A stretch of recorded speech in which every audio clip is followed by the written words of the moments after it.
Hello get into and it good evening. with the creepypasta music. Is this a creepypasta? I'm not scared. I didn't realize this You was haven't been reading creepypasta music. What is this? You don't read those anymore. It's just a period in the creepypasta history where it was just say, "Oh, we're done. We don't need to talk about Z anymore." Well, that's because reflection in SCP the did mirror. it better for much longer. My reflection in the mirror started bleeding hyper-realistic blood for 652 seconds, and... I was watching Sopranos, and one of the characters looked like a PS2 character. Her lines were stiff and rigid. Yeah, I don't know. It was really weird. Dan got so mad at me about telling him about that because it's real life news. It's not really a spoiler for The Sopranos, but like the lady that plays this Lady Soprano fucking died, and like for like the last scene they used her in, they had like her sitting in the back of the room out of focus with like a PS2 deep fake over her face, and all of her lines are chopped up like Chef from South Park. Oh, it's like the Orville great. Redenbacher commercial where he died and they had a CGI abomination puppet. Hey there, everyone! I'm Orville Redenbacher. Like at any point, you expected scarabs to begin flying out of his mouth, like in The Mummy. Yeah. He comes in, he's like, "Ma, why are you doing it?" And she's like, "I don't like that kind of talk. Now just stop it. It upsets me." Yeah, it's kind of freaky like that. It's like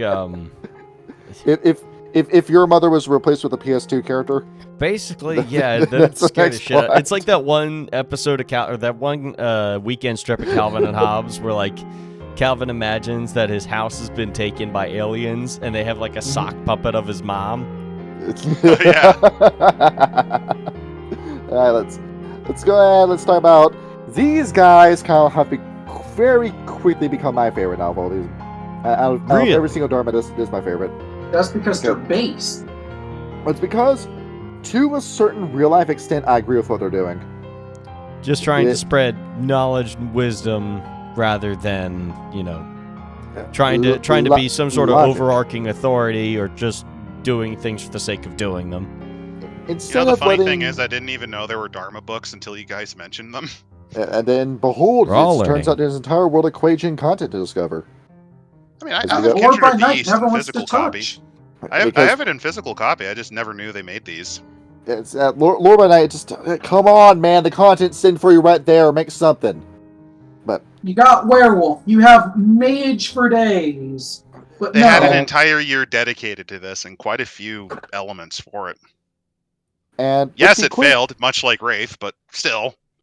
I'm not going to spend too much time talking about games that we're in, but I finally get to use one of these in a werewolf setting where Mandrake runs a game on Saturdays, and we made an NPC for my backgrounds who is a bone flower, and I thought it was just going to be a NPC that Mandrake controlled for the whole game, but he said, "No, here's the keys for it in this fight," so I said, "Okay."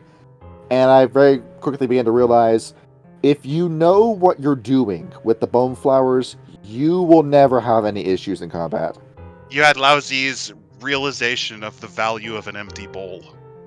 If beats anyone in his Kuei-Jin game, I plan on being a bone flower. And I will say that the cover is not very... If I ran into this at the friendly local game shops, before they all went out of business, right, I probably would put this down. it doesn't look like what you're going to get. No. Because this comes across as way too goth. And that is not what the bone flowers are. It No, also not- looks not- like not- Ben Dunn's Ninja High School or some other really low quality book. Christopher Hart's big book of everything manga. And Yeah. because I feel like that might be something that really did hold Kuei-Jin back. Is that it's this anime art style back in the early 2000s when we were just figuring out what the fuck that was. Yeah, Well, here's the exactly. weird thing. First edition Vampire had people that were inspired by it clearly in character designs. They look better than the art in here because, at least in their cases, you don't have the necks that you could legitimately snap with, like, your pinky finger. Every character's a damn giraffe. Yeah, they're Look giraffe. they Like, could there are some defrost an distorted ones. elephant. Let's go ahead. Let's get into this. So, with the bone flowers. Oh, by the way, I just left a picture of the character that I was talking about in question. Kyle, if you want to take a look at it, it's up to you. Oh, this one? Wait, who is this? Yeah. That is our bone flower character that we used. Oh, yeah, and... Oh, he has those skeleton Hendrix gloves on that I it, do for again. Halloween, too. Yeah. That looks kind of sick, I'm not gonna lie. Well, I thought that was an AI fuck it. It was supposed to be more claw-like, but I said, fuck it, let's just use it. No, he's just wearing Spirit of Halloween skeleton gloves to hide his real skeleton hands. That's kind of that and he's wearing orange and black too, so he's literally a pumpkin. Mm-hmm. So we go into what do the Boneflowers think of the Sixth Age? This is the first thing they mention in this book. Can you stop the Sixth Age? No. No. No, there's no stopping it. It's going to happen, but the Boneflowers are not in any rush to get to it. You're going to try to slow down the Sixth Age because they say the Yama Kings and the Akuma are rapidly accelerating the Fifth Age, and they're trying to end it before its proper time. The world does have a sell-by date. It will end. There will be the Age of Sorrow, but we're not trying to start it today. We're going to try to hold back that time and prevent the world from ending today so it can end naturally tomorrow. That's the plot.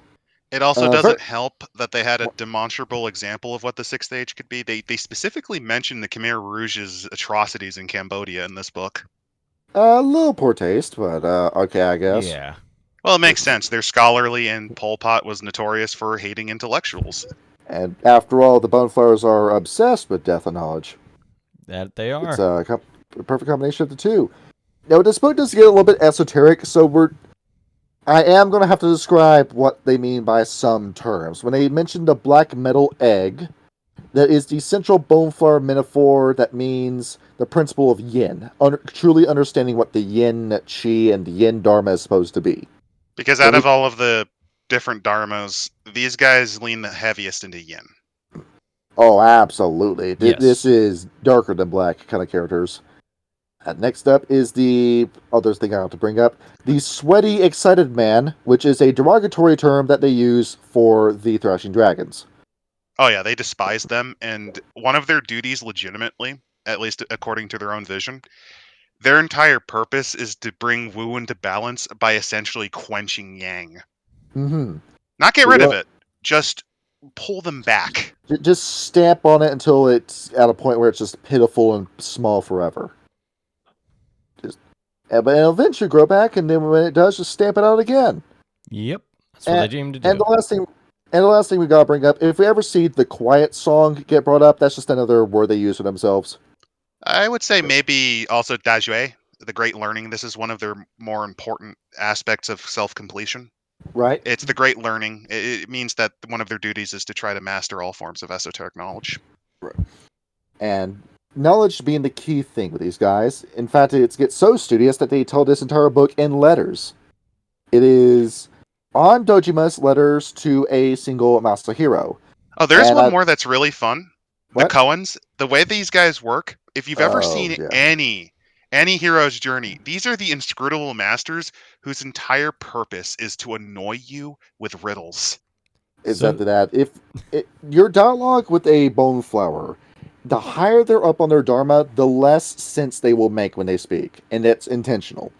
You'll find out that part of the values of the Boneflowers is subtext. They want you to read between lines to find what they mean. So they'll say something that on the surface makes no sense, and that is because they want you to think about what they just said. Think about what I just said in this sentence, and eventually you'll figure it out. It's very much like the Ultramarines. For those who are familiar with Is it the destination you seek, or is it the journey that is most important? Is it the theoretical or practical you want to understand? Well, exactly that. One of my favorite scenes during the Horus Heresy readings I was doing, the Rabute Gilman's book, the Ultramarines book, is really good. And there's a scene where, I think I've mentioned a few times on the show before, that Ultramarine goes up to Rabute Gilman and says, hey, we got these guys who are brand new to Ultramarines that don't really know anything about how we operate. I think it's going to be a waste of time for us to bring these guys into battle. And then Rabute Gilman just looks at him and says, well, theoretical and practical, why am I doing this? Is this theoretical, you're having these guys fight with us so they can see how we operate? Rabute says, yes, keep going. And practical, this is a way to streamline their training so they can fall more in line with the culture of the Ultramarines. And Rabute Gilman just claps his hands, says, you answer your own question. And just turns right back around to what he was doing. Exactly that. That's what the Boneflowers want you to do. Instead of asking what should I do, How about you figure it out on your own? You ever think about that? You ever think about just, I don't know, thinking for yourself? Yeah, but that's hard. Think, That's what Mark, these guys do. think! You ever It think is, about it is only as hard as long as you don't use this muscle. You ever think about reading these books yourself instead of watching lore channels all day? Well, no, because, well, we're entertaining and shit. No, because as I'm black. Thank you, JoJo. Very cool. So, we go into the first story, The Ocean of Mountain and Death, where it's a whole step here where it's Dojima on saying, all right, so here's how we operate. I've got 100 years of knowledge at my back, and I'm your perfect teacher for this. I'm going to show you how this works. We want to go into the first story where we're talking about your cold mind, aka your journey into understanding what the yin is supposed to be. You've gone to hell already. You were there for a little while. You came back. Now ask yourself, do you want to go back? The answer should be no.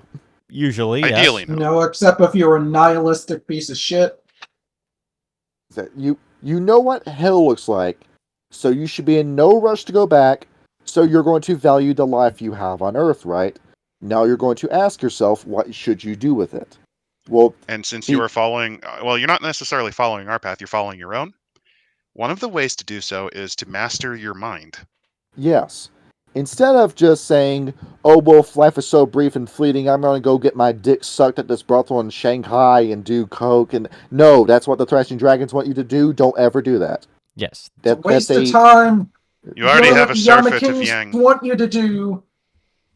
It's the whole saying of teach a man to fish all over again. You're not going to get anything meaningful from just moment-to-moment bullshit that ends the moment is over. Hand a man a fish. He knows to rely on you. Teach a man to fish. He can fend for his own. Give a man a fire and he'll be warm for a day. Set his house on his fire while he sleeps and he'll be warm for the rest of his life. That's a way to put it, yeah. In this case, being a Kuei-Jin is suffering. Being among the restless dead is suffering. Mm-hmm. And the cold mind is a way to try to master that suffering. In this case, by focusing on the mental arts. As mentioned, self-control. You need self-control, and this is granted by thinking logically. And to get there, you're going to have to essentially learn how to do that. There's a lot of lessons, and it's going to hurt. In fact, actually, it's going to hurt quite a bit. But you need that.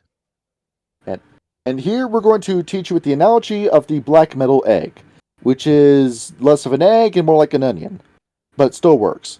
Because it's a shell inside of a shell, inside of a shell, inside of a shell that you're going to have to spend centuries slowly cracking away at until you finally get to the hard-boiled inside.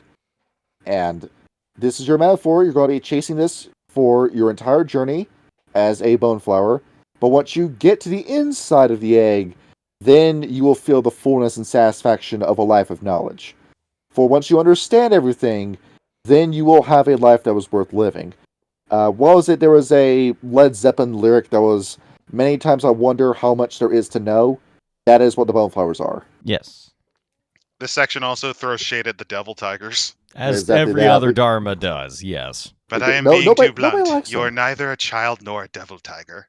I apologize for insulting your intelligence. We have a litany to go over again. They love their litanies, don't they? They're And quite Yeah, lawful they're people, ancient. Kuei-Jin. It helps. It's just a really quick guideline. The 8 bone flower tenets. 1 through 8. Number 1, bathe in the breath of the ebon dragon, but hold fast to the Scarlet Queen's teardrop, which kind of goes into Exalted and Haunted Reckoning when we say that. The ebon dragon is the force of all yin in the world, while the Scarlet Queen is the force of all yang. You are to follow the example of what the ebon dragon gave you, the yin, but do not completely disregard the yang, for you need to know what it is, so you can recognize that you need to avoid it. And if you cannot don't live without both. Yeah, you can't live without both, because if you go too deeply into yin, you're going to lose your fucking mind, become an Akuma, Death Lord, like Vormos and Mage the Ascension, and then we're going to have to deal with you. And quite we don't frankly, wanna that's do far that. too much trouble. Yeah, you're going to turn into Vecna if you let yourself get consumed by yin. The one from D&D, not the Stranger Things shit. Number 2. Behold the pillar of the family, and safeguard it against vandals and thieves. The pillar of family in this case not being your biological family, it is your family amongst the bone flowers. Value your other bone flower, and do not let anything dissuade you from this dharma or lower your opinion of your fellow bone flower. You don't necessarily need to like your fellow bone flower, but you need to at least respect him and give him the credit and space that he's due. Makes sense, given that family is one of the key tenets of Confucius philosophy. Mm-hmm. Number 3. Kiss the spirits in their houses and the ghost in their shrouds. Both are lonely and adore the healing touch. We will go over and discuss later. This is the group that spends the most time in the Shadowlands and the Umbra. There's a reason these guys are often compared to Cappadocians. I also kind of sometimes compare them to the Truja, but their function is much more like the Cappadocians. Oh yeah, Yes. I was reading over this, and everything I was going over, they sounded just like the Cappadocians, but they started going into a more interesting angle because the Cappadocians in Vampire are just there to die, ultimately. They are, and also the Cappadocians' prerogative is more controlling and enslaving spirits, not so much tending to spirits. It's one of the consequences of their founder being obsessed with replacing God. Essentially, that the Cappadocians are way too idle. Essentially, a Cappadocian would read a verse in a scripture and meditate on it for 100 years. A bone flower would read a book and think, how could I use this knowledge to improve myself or improve the world? Yes. The thing that really helps is the hold fast to the Scarlet Queen element. It forces them to act without. The Cappadocians don't have a warning like that because Cappadocius never gave a shit about stuff like that. And he just let his clan completely fall to pieces until he did the meeting at K. Mackley where he killed half his damn clan. And then it fucking culminated into the Bite of 1444! Good old, I guess it's Giovanni, the Bite of 1444. And I'm surprised they didn't do as a Gehenna scenario the trapped kinsfolk that are in those mountains. Going crazy. Well, they came out and they were the Harbingers of Skulls, and they were way weaker than we thought they were going to be. Oh, that's disappointing. Yeah. I'll explain that to you later, Adam. Number 4, gather what you can from the falling leaves of knowledge. So falling leaves in this case, that's of course a leaf dying and falling off a tree. When a death happens, learn from the death. Now, this is Path of Bones. Yeah, and also the modern day Path of Death in the Soul. Because the Bone Flowers know about that. And they say that there is value in it, but you're going about it the wrong way to where you're becoming these insane murder machines. You can learn from death, but don't have an obsession with it. Because, after all, you missed it last night, Adam. We had a snuff film night, and the server, and I'm joking with that. No, don't admit to that! That's one of the choices of all time. I didn't know I was in the world of darkness. Johnny! No, for the cops' knowledge, that never happened! Okay, gotta contact that Black Fury's Ragabash from that one comic. Shit. What happened is that I clicked on a Reddit where we started looking through like gun videos, and then before we know it, we started looking at videos of botched robberies where a guy got shot in the throat and just turned a vestibule into a fucking fruit juice glass. Jesus.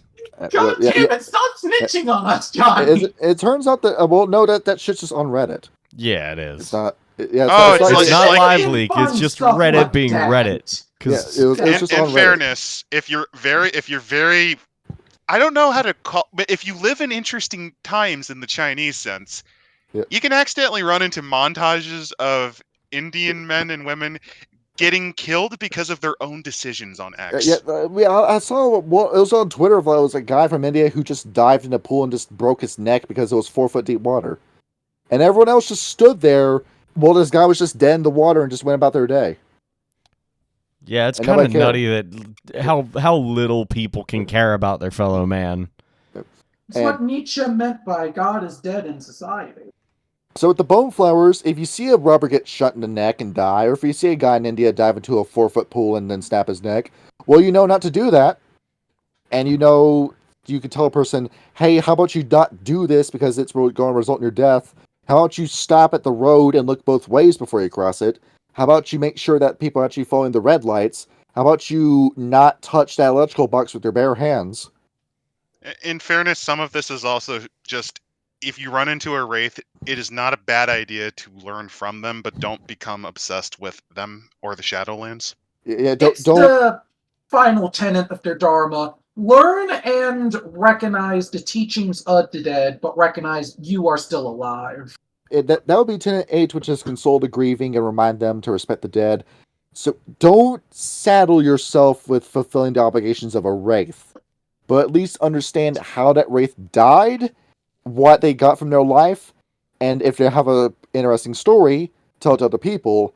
But if it's a case where, oh no, this is like a psycho who's now going to try to saddle me with saying, you must help fix my fetters, well, how about you exercise them and just be done with it? I'm just now envisioning a bone flower running the Darwin Awards. Yeah. Basically, that's what he would do. I feel like they should have like a right for that or something. Yes. Imagine how the bone flowers would be moving in Florida. Also, give freely of your knowledge, but wrap it up like a precious gift. That's Tenet 6. Mm-hmm. This is part of that black egg philosophy. The concept is, it is the journey and not the destination that's important. Life, yes. The way they interpret it, and this is actually a very common thing, life isn't just like a beeline from birth to death. I mean, you could speedrun any percent life. Mm-hmm. You could. It's not a recommended idea. No, I think they discuss that a lot in the Old Testament. It's also the amount of work you put into something will decide its value.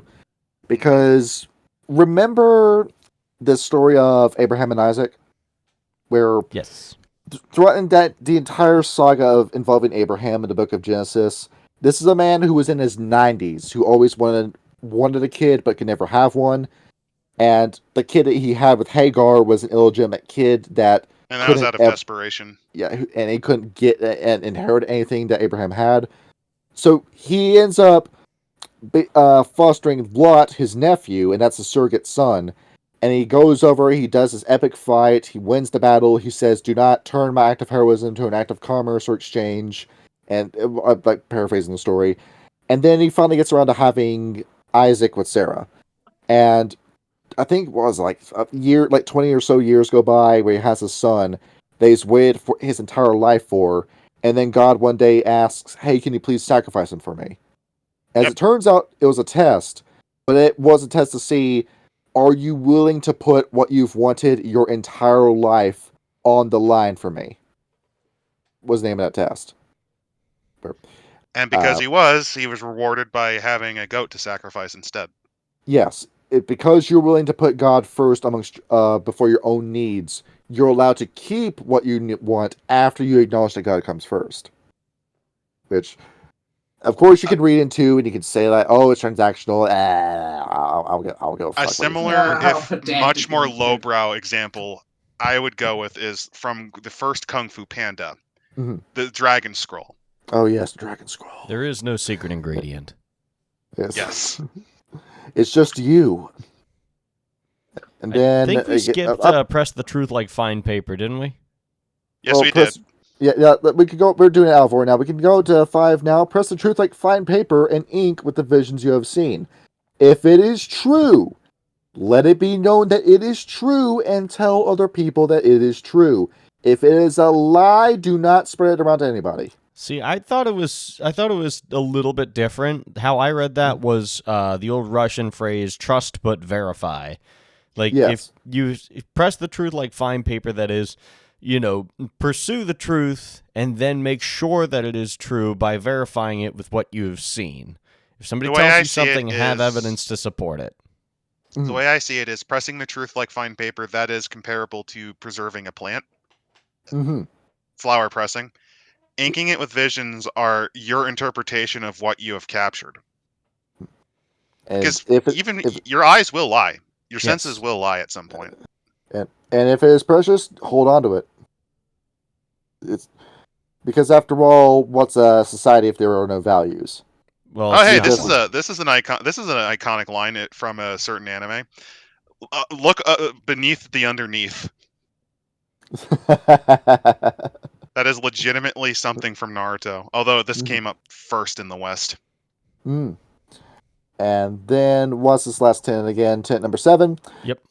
Look beyond the obvious and discern deeper meaning. Like I said before, that's the one I mentioned. Yeah. Read it between the lines. The subtext.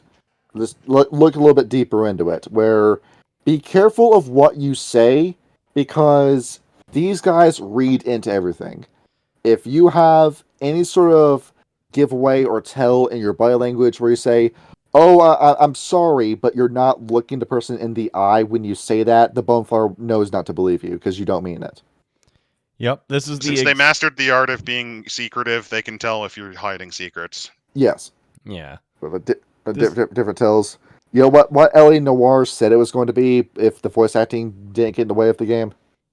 I don't know. Some of the voice acting in the game was good. I need to play it again because it's been. I'm just now envisioning one of the art pieces. Just have press X to out with like one of the art pieces from this book. There you go. This tenet to me is the exact opposite of. I know writers that use subtext and they're all cowards. So now I'm aware you're double speaking to me, but I'll let you continue to do it. So we're just going to leave that over the notes. Kyle, we can pull up that image. We were now going to talk about the garden and the emperor, which is what the fuck is that? Well, it's you. HP. I'm gonna be honest. Did he make this one again? I kind of look hard as fuck in that image, man. That looks awesome.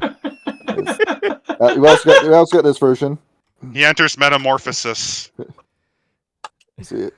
Are you sure this isn't a Zenichi that's about to turn into like an Imago? No. That's the entire this is me harnessing the power of music under my snuggie. We go into the gardener and the emperor, where if at any point of this story you start thinking of Oliver Cubbins and the Oobleck, that's basically what the story is. So going ahead and get into this. Now, I'm actually going to read this like word for word because I actually do like this. This is. I'll skip some bits if it gets redundant. Millennia ago, there was a master gardener in the ploy of an old emperor, and this emperor was demanding. He visited the master gardener one day and amongst the blossoms, and he said, "The old trees you grow no longer please me. I've seen the flowers of every spring. I've tasted every fruit of autumn. I want new trees that are unusual. They should please the heart and edify the mind. Furthermore, they need to be exotic in blossoms and nourishing in fruit. You will find these trees within 5 years, or I will kill you."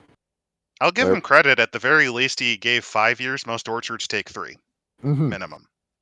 The old master gardener listened, and he decided, I can do that.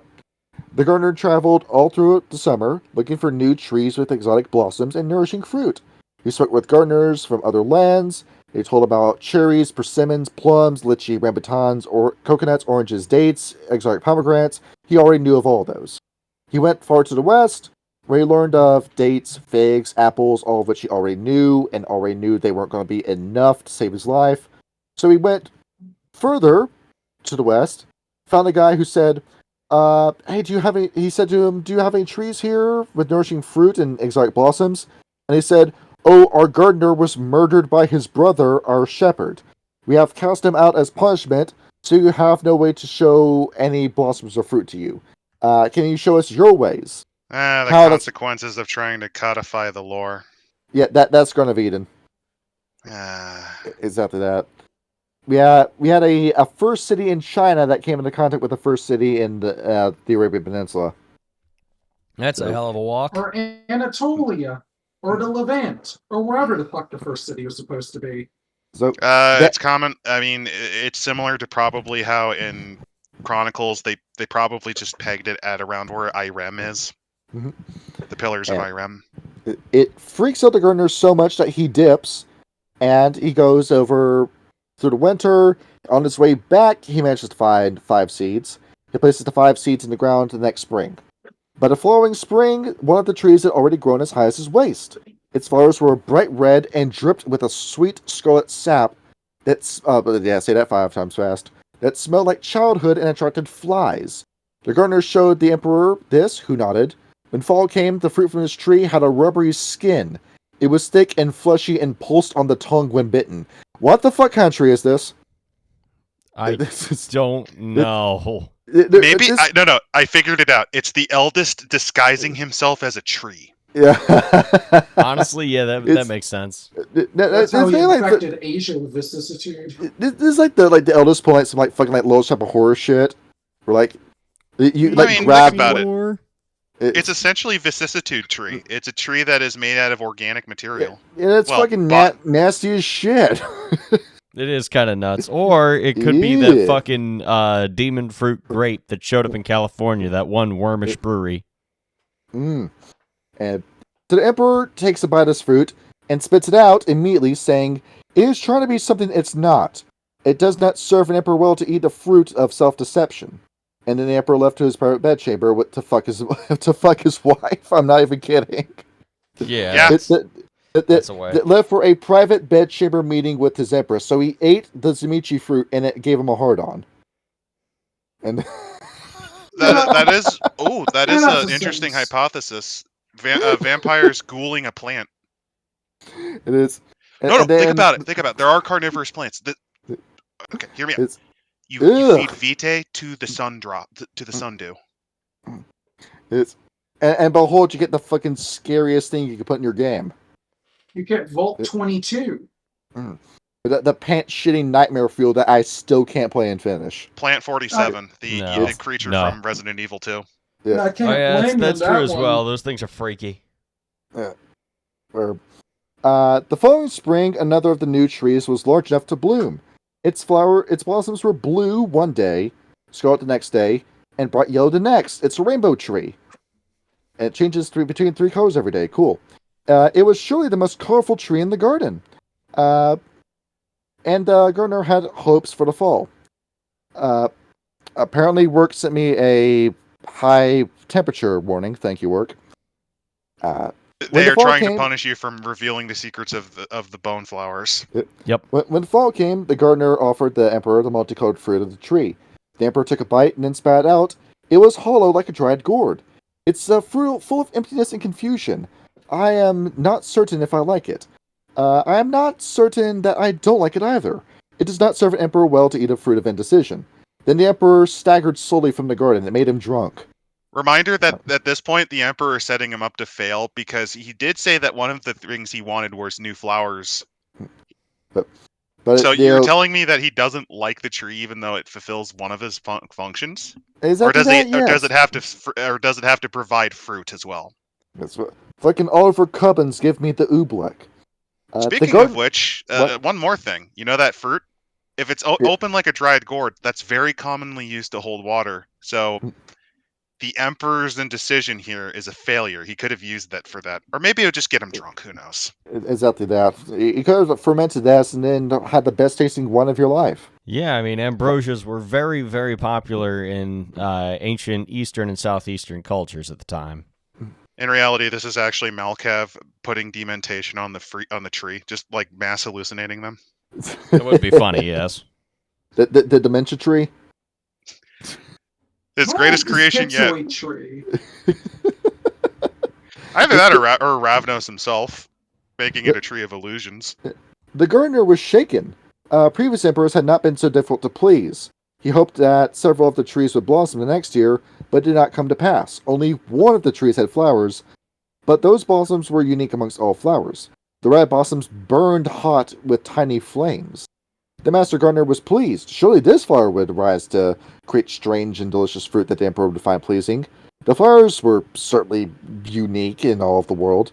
But when fall came, the fruit was hard and covered in spines. The emperor cut spines off of it, took a bite, and promptly spat out, along with a mouthful of blood. He glared at the gardener. It's full of acid and anger and pain. It does not serve an emperor well to eat from a fruit that causes them harm. The emperor stormed out of the garden, barely able to control his rage. I just realized that this is a story about the different dharmas. It took me this long to get it. Yeah, I'm just seeing it now. See, we're all learning the way of the bone flowers this episode. Yeah, see, it's... Well, we'll bring up what we just said in a minute. The master gardener was becoming concerned. He could grow many things, but he knew nothing about these trees. If he did not find a tree that the emperor would like soon, he'd be determined he have no merit and would be put to death. This is also why the original Qin dynasty was overthrown. Yeah, exactly. The fourth of the 5 trees burst into bloom the following spring. Its small white blossoms were eventually spread amongst its branches, and they were each precisely alike.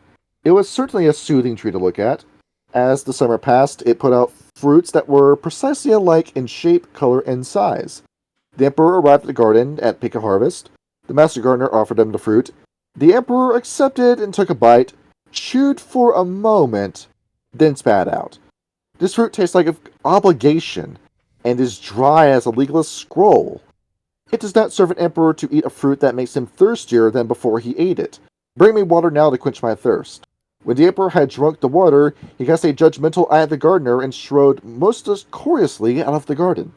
I wonder which one of that is. Oh, resplendent cranes. Yep. Yeah, where it's the most boring of all the dharmas, but the easiest one to understand. Another funny, interesting detail is this is clearly the Yama Kings throwing the souls away.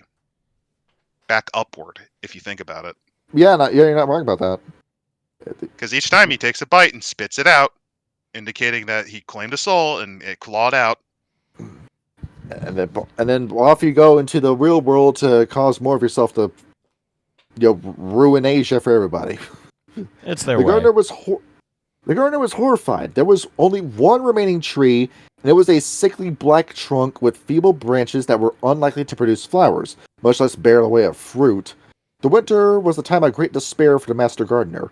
In the spring, he watched the last tree carefully. To his surprise, it produced a single white flower made of a thin shell that resembled bone. If he squinted, the flower looked like a skull that looked at him. The gardener was horrified. If this blossom bears fruit, it will be too dry, it will be too hard, and it will have no flavor. Surely I'm going to die this autumn. Fun fact, there was a Chinese emperor who was prophesied to die. He killed the soothsayer, and then survived the day that he was expected to die, then died 3 days later because it was the same week from a different illness. That's funny. So soothsayer was not wrong. As the summer passed, the blossom of bone crumbled away and gave rise to a single fruit that looked like a teardrop of black ice. Egg. The gardener prepared for himself for the next life. If he was to die, he thought, it would be better to die by his own hand than by the emperor's. He brewed himself a potion of the most poisonous mushroom in the garden, with which to end his life should the emperor be displeased. The appointed hour arrived. The emperor entered the garden. The master gardener took him to the black tree. The emperor plucked the icy fruit and promptly fell over dead. In the silence that followed the emperor's death, the master gardener was enlightened. He consumed the cold black fruit and just walked about into the palace, and that's the history. And thus the big reveal is he was dead all along. Yeah, interesting. So as it turns out, this is the statement of the bone flowers. If it causes you despair, get rid of it or get away from it. You are in hell. You know what despair looks like. You know what torment is like. And you let that follow you from life into death, which is why you're in Yomi. The reason why you went to hell was because you were a despairing soul that let the weight of your own failures or a poison into your life that eventually would kill you. And life was too short for you to do such consumption. So if you have something in your life that is causing you to say, I don't want to wake up the next morning, get away from it, get rid of it, or do something about it. That's the key goal with the bone flowers. And you know what? I kind of like that. It's very zen. Mm-hmm. I mean, that is one of the benefits of the Kuei-Jin books, I've noticed. Mechanically, it is very different from what people likely expected, but once you get it, it really makes sense. Mm-hmm.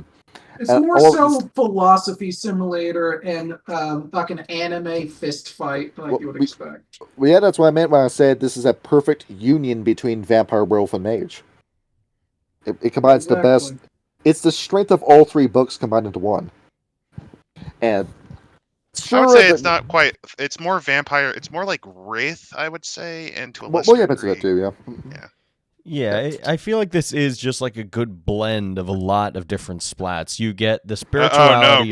Our Wraith books failed. Let's double down on it with Kuei-Jin. They kind of did, That's but not going I feel to like it works backfire better like in it this did. setting somehow. Because It does. It still sold like crap. you've got the spirituality. I mean, I'm sure it did, but you got the spirituality of, say, like Mage the Ascension. You've got the existential quandary of Wraith the Oblivion. You've got the sort of gothic action of Vampire the gothic action and political horror of Vampire the Masquerade. The only thing it really doesn't, it even has some of the more Gnostic elements found in Werewolf, especially. Oh, with no. the Boneflowers. Remember, these guys throw down hard. Mhm. You're going full wuxia with these guys. That's Werewolf as hell. Oh hell yeah, but especially with the cranes, Wu-Wang warriors shit. This is the reason why these guys are my favorite. Now, when I say when it causes you despair, that doesn't mean stay away from obligation, because you still have responsibility. If you dislike something, but you know it has to be done, do it as if you like doing it. That is what discipline is. Which is what the gardener kind of displays here, because he was dealing with an unreasonable, crazy emperor.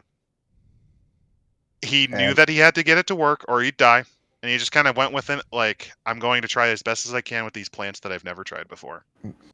Exactly. You still have to put in your best effort. If you have a job to do, you still have to do it.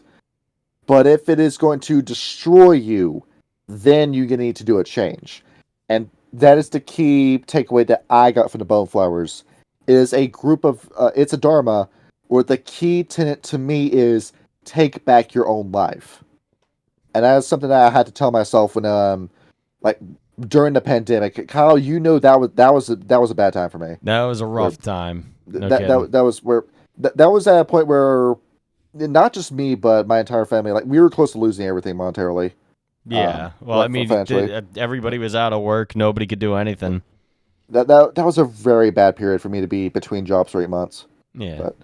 But what I decided was, when it was starting to get bad and I was starting to get despairing, like, I'm not going to get too into detail with that, but what I told myself and what broke me out of that, it was, is this how it's going to end? Is this how you fall apart?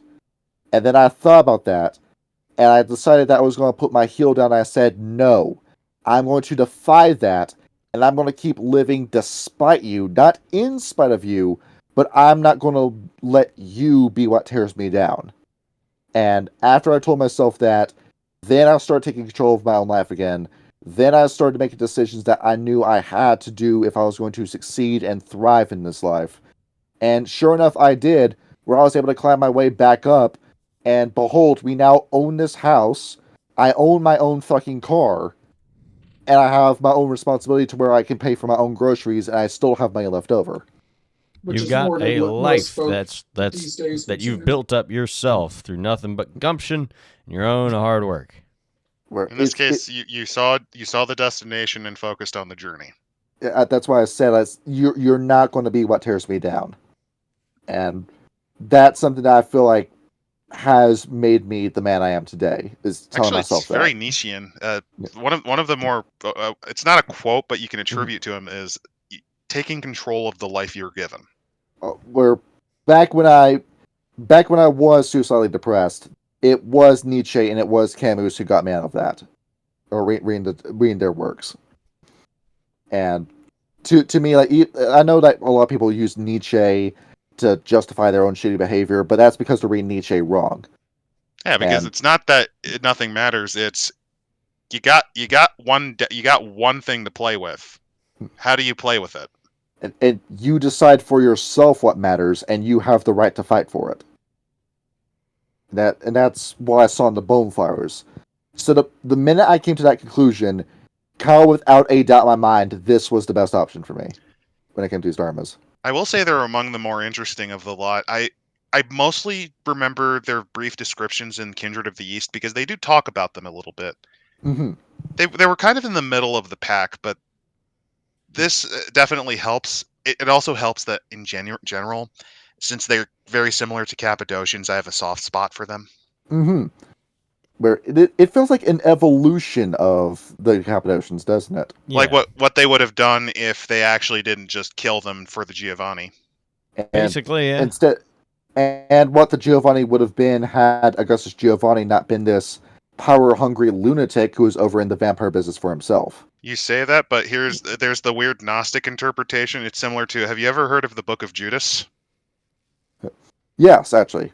Yep, the function of Augustus was to try to help Cappadocius enter apotheosis. Like, he knew what his role was. He might have had a thought, he might have definitely, and actually he would have definitely tried to turn it around. But much like how Cain always works, everything you touch turning to ash curse. Once again, it happens again. You tried to fulfill your role as the Judas, and it failed for everyone. Have fun, Augie. You had to do the necessary evil, but because you fell into despair over it, that's what led to you being the villain of that story. Exactly. Because Christ had to die, somebody had to do it, but because of how poorly you reacted to it, that's what led to you falling into hell. And in terms of history, there is no history. Even the book says it himself. There is no fucking history to the bone flowers. That's probably for the benefit of that's actually probably a good thing. I'd rather that than just try to invent bullshit like what the like the Red Talons did. Yeah, they're very straight to the point on this one. When the whole thing is Nietzschean Ubermensch ideas, of course having no history is a boon for you, because you're not creating something that's going to tie you down to anything. You decide for yourself what's going to be valuable. So, history be damned. Does it? You find and you decide for yourself what will be valuable, and then that's your history in your own personal story. They'll say to you. They even mentioned there is no history. Still, you ask about the history of the Dharma. Where were we in 1852? Who was the first? What are the names and dates? Who was killed and who was pronounced Akuma? And when did the Bone Ancestor build the great subterranean library in Chongqing? Oh, we'll talk about Chongqing in a minute. All of that is wrong. You try to break the black metal egg shell, and in doing so, you destroy the egg itself. Should I describe the bubbles in the foam for you?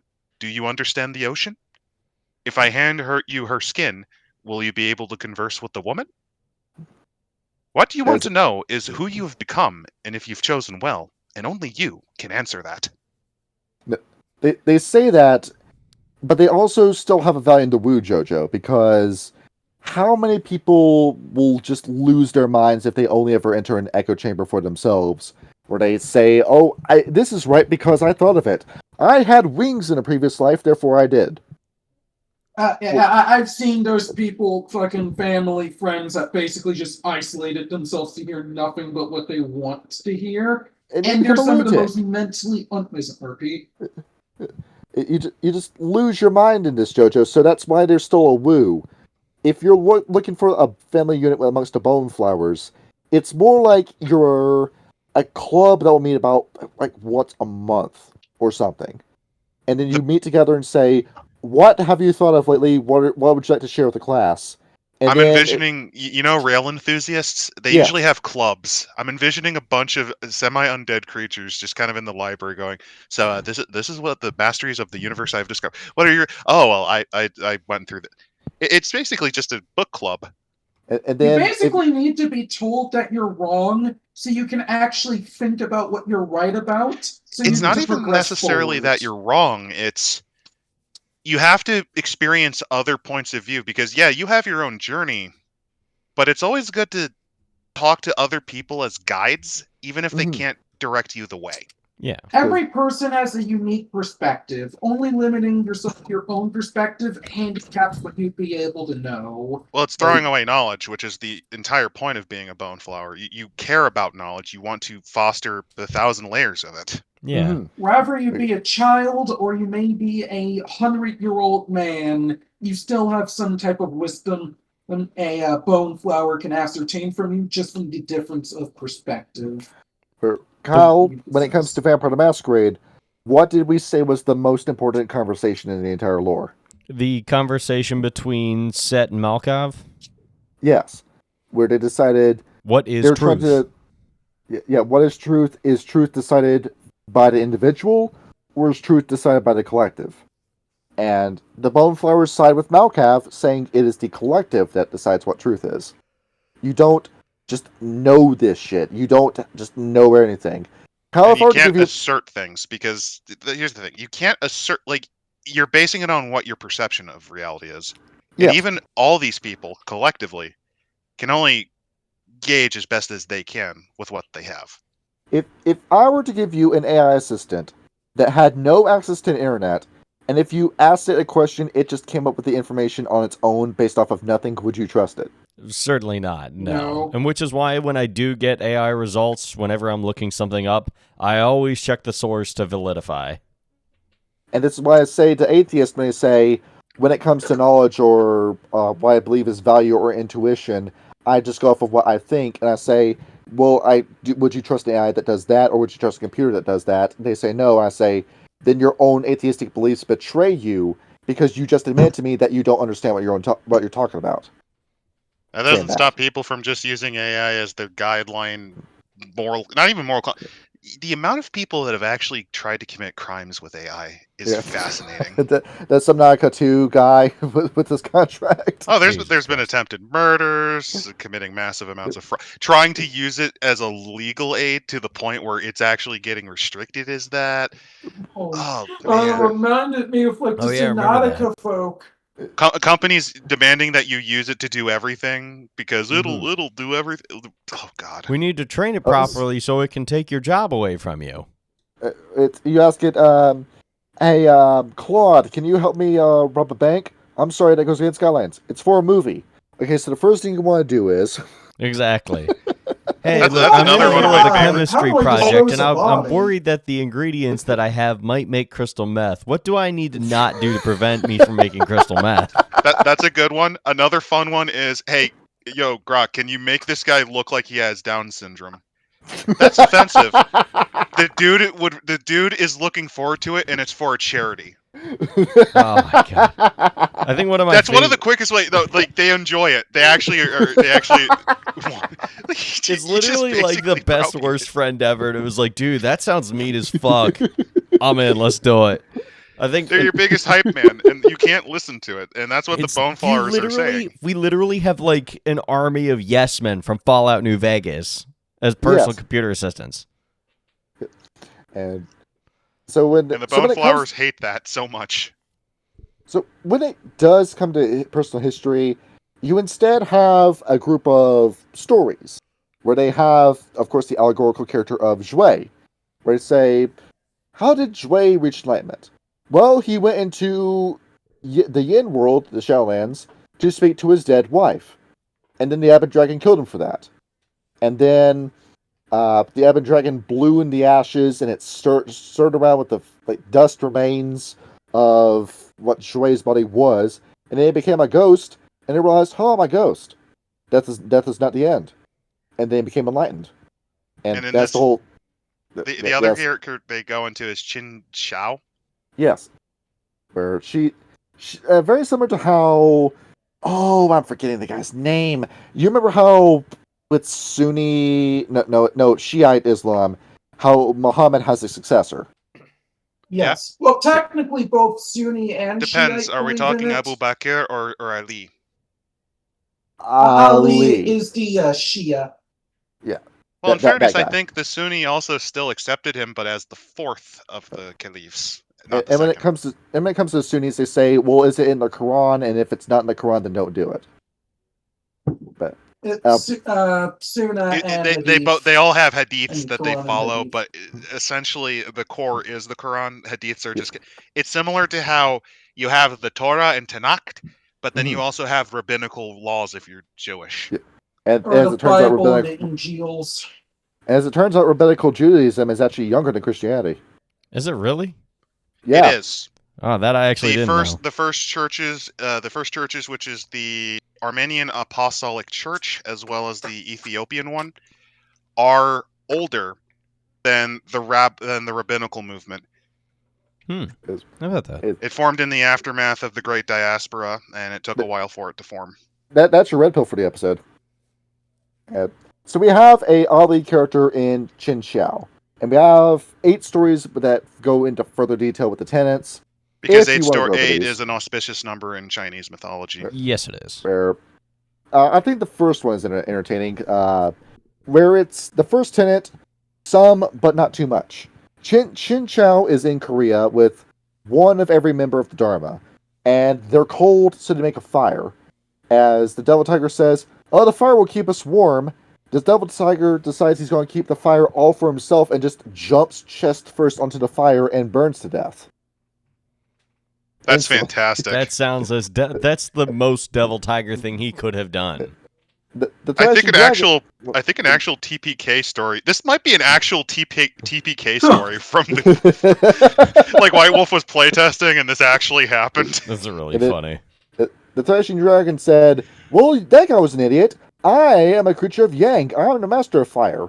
Watch as I control the fire." He stepped into the fire and then instantly burnt up. Just his entire body just went up in a pillar of flame and disappeared. Chin Shao was thinking, "Well, these guys are idiots." She looked over at the Sprinant Crane, who shook his head and said, "They are most unwise." And then the Sprinant Crane just sat down, meditated, had a bad trip in their own mind, and said, "Oh, the gods punished me for my hasty judgment. I must now make myself suffer," and then just willingly jumped into the fire to die. Then the Thousand Whispers just looked at 3 people die by fire and decided, "That's dangerous. I need to get away from that." And he just walked into the wilderness and was never seen again. The remaining Boneflower looked at the flame and said, "Fire sucks. I don't need it. It's stupid." And then just sat off to his side and just froze to death in the snow. And the next night, Quinn Shell looked around and said, "Wow, so this was what happens if I don't intervene." And then Chin Shell realized, if I see something stupid going on, I need to intervene. And so, therefore, ever since that happened, she did.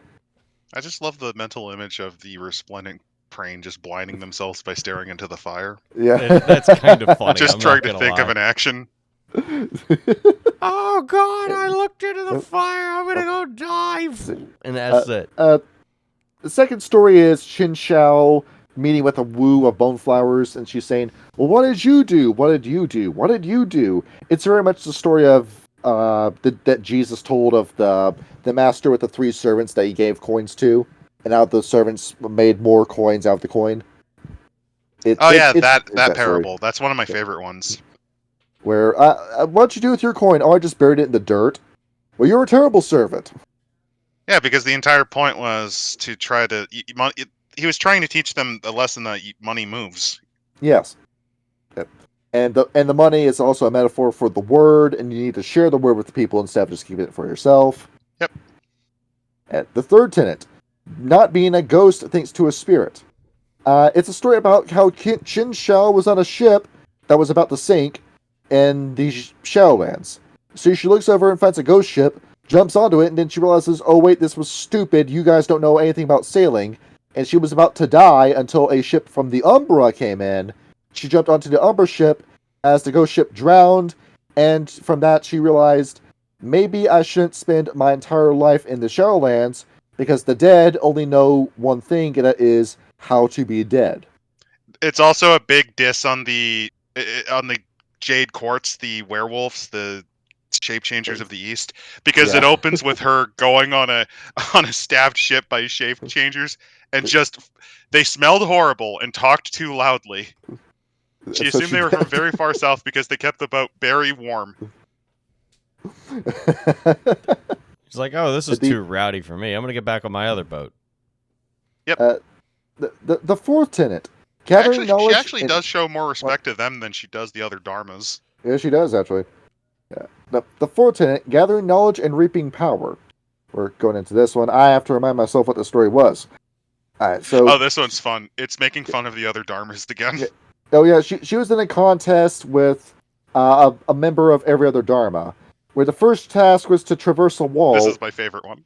The second one was to move a boulder, and the third one was to cross a river, where those aren't too important, but the last one is. Well, you say that, but the first task is really funny, and I want others to hear it. The first task was to traverse a wall. The resplendent crane stood in front of it and told it of its obligations. The devil tiger threw himself at the wall repeatedly, hoping to break it or knock it down. The thrashing dragon screamed at the wall and then whispered suggestive words to it and touched it in an inappropriate manner. The rootless tree put on a succession of different entertaining masks. Wanted to make fun of him again. And then Qin Shao just weaved a rope ladder and then just threw it over the wall and climbed it. I just wanted to make, because it's just really funny. It was just really funny. Yeah, they're just talking shit at this point. Yeah, the third test was to make their way through a field of armed men. Qin Shao simply stood and waited, while every other member shamed, killed, seduced, and entertained the armed men. And while they were doing that, she just walled right past all of them to the finish line and won the race. That easy. Yeah. So let other people often do. Phasers, the simplest solution is often enough to correct one. It's don't fight harder, fight smarter. Don't worry, the bone flowers get just as much shit in the other Dharma books. Yeah, yep. Basically. It's because we're too correct. We're too right. And why are you booing me? You know I'm right. Exactly. See, the fifth tenet, outside the head, inside the head. As remind myself of this, Qin Shao has a moment where she's just looking at the sky, and she's thinking, so there's clouds, there's a rock, there's a cricket, and she thinks about them and says, well, what if they were more than that? So she thinks about, this rock is the rock that killed my brother. And now I feel bad. That cricket is the one I heard when I was falling in love as a young woman, and then my heart got broken. Now I'm sad. Those clouds were the clouds that were covering the sky when I died. Now I'm super depressed. Well, hold on a minute. Why am I depressed? Why am I giving a shit about that? You're just a rock. You're just a cricket. You're just clouds. Why am I bothering with this? And she just got up and walked away. Once again, what I was saying before, if it causes you despair, then quit letting it cause you despair. But that does not mean do not keep sentimental value. Because what she went to afterwards was, she went to her sister's great-great-great-grandchild who spoke with her. She was cold-minded, not thinking, and he was a talkative boy, perhaps a source of chi. Then she began thinking again, and the boy was her family, and she was filled with joy. So there is a sentimental value to things amongst the bone flowers. If it's something that reminds you of a terrible time, cast it out for it to be profitable for you to do that. It also is their mentor status, because it's a young boy at one point, yes. which is a relative, and she basically teaches him, it's to pull them away from Yang. The kid was rowdy, and she essentially gave him a lesson by forcing him to, well, not forcing him, he just kept rampaging until he broke something he actually was appreciative of. And after that, you decide sentimental value from that point forward. But don't get so sentimental over it that it drags you into Yang and turns you into a thrashing dragon. The sixth story is the difficult gift, where Qin Shao is obligated to babysit the Emperor's son. Sorry, that's the... I confused the two, because the text was up top. It still works. But Qin Shao just says, here, boy, I have a cricket cage, and the boy destroys the cage. Then Qin Shao gives the boy an empty box to play with, because he's just going to break it, which he does, and then he's pissed off that there's nothing in the crate. Oh no, he broke his sword in the process because she made it much harder to break. So she decides, hold on, man, I got an idea. So she gives him a box that's wrapped multiple times. And the boy ends up unwrapping the box to find there's a cricket cage inside of it. And because he put all that work into unwrapping it, he valued the cricket cage and kept it. So, he also thought through it much more than he did the previous two, because he broke his gifts. And so, therefore, like I said before, sentimental value. Or in this case, pull them back from being too yang. You're going to value something more if you work for it. Next up, the seventh tenet, the truly wicked. Qin Shao went to a village near Furzhou, where a sage was talking about, here's a white butterfly. It is the most beautiful thing in the world, and we should aspire to be like a butterfly. She goes back 5 months later, and all of those butterflies ate all their crops, and the villagers starved to death. She came back 5 months later to find a different sage, saying, here is fire. It is the most powerful thing in the world. It keeps us warm, and we should aspire to be like fire. Qin Shao then just shoves that man's hand into the fire, burns it to a crisp, and says, no, it's not, it's truly wicked. And it just turns around and walks away from them. What the hell was that message? She just lit the dude's head on fire because he said the fire was great. Well, the thing is, a butterfly can be beautiful, but it will eat your food if you let it grow and multiply without keeping it in check. Same thing that fire will keep you warm, but it will devour your body if you don't recognize the harm that it can cause you. I personally think this is the weakest of the tenets. Mm-hmm. This is the weakest of the stories. Because it's supposed to be about finding subtext and everything. If you need to know everything about something before you draw a conclusion to it. Or in this case, there are just... I don't get that at all. I get the truly wicked. The concept of this is there are some people that you just have to destroy as wicked. Such as the plot of the movie Wizards. Or same thing with, for example, you can have some like invasive species, for example. You could say, "Oh, I really like the black locust tree," said Viktor Orban in Hungary, and then that tree was an invasive species that now has taken over Hungary. It's funny that. No, the final paragraph it tortuously explains the point. This again is, I think, the weakest. Mm-hmm. She witnessed other examples and saw it again and tried to stop it because while you don't try to judge, you're still a witness in this world. And she saw what the previous one did. It's a kind of shoddy. This one's a bit shoddy, in my opinion. Yeah. Here. Let me copy this image for you. Where let's talk through this. Okay, get rid of that. No, the image is too fucking high. No, I'm not spending $10 a month on Nitro. You have your fucking mind. Not in this Checking in the economy. Get Optimizilla out my real face, quick. Discord. You don't understand. You need to give us money, even though there are easy ways to bypass. No. There it is. Kyle, you want to eat that? There's a what? Well, I just posted in studio notes. I think those are poisonous, if I'm not mistaken. That is American pokeweed. Doesn't it look delicious? I mean, it looks like blackberries, but I know it's not blackberries. Is that? But people in Europe and China who have never seen it before think it's an edible vegetable, proceed to eat it, and then suffer from horrible acid-induced pain. Yes.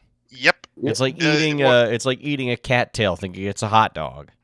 Yeah. In fairness, that's kind of how we learned which fruits were edible in the first place. Eventually, Grug was like, if edible, I get my brother Gug to try. Gug starts vomiting on the ground and crying Guy to shitting the spirits. himself to death.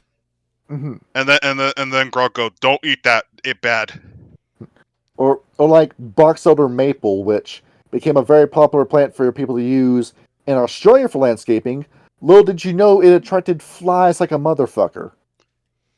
Don't forget the amazing example of there are some plants that are specifically only partially toxic, or you have to handle it in a specific way. Yeah, have like fun trying to solve pufferfish. that shit. And then, lastly, it's the story of just respect. Qin Shao's nephew Qin Song died in his sleep. She watched him from the shadows as his many children and grandchildren wept and put on their white garments to mourn him. She passed through the village again a month later. Half of her nephew's offspring were still wearing clothes and getting very little done. The other half appeared very tired. Qin Shao spoke to her nephew's daughter. "Why are half of you tired and the other half of you mourning?" And he said, "Pardon us, revealed ancestor, but half of Qin Song's descendants forgot about his death within a day or two. They have returned to their normal lives, but they have nightmares every night. The other half slept well, but their every waking hour is haunted by Qin Song's death." The conclusion that Qin Song came to is, you're approaching this from the wrong way.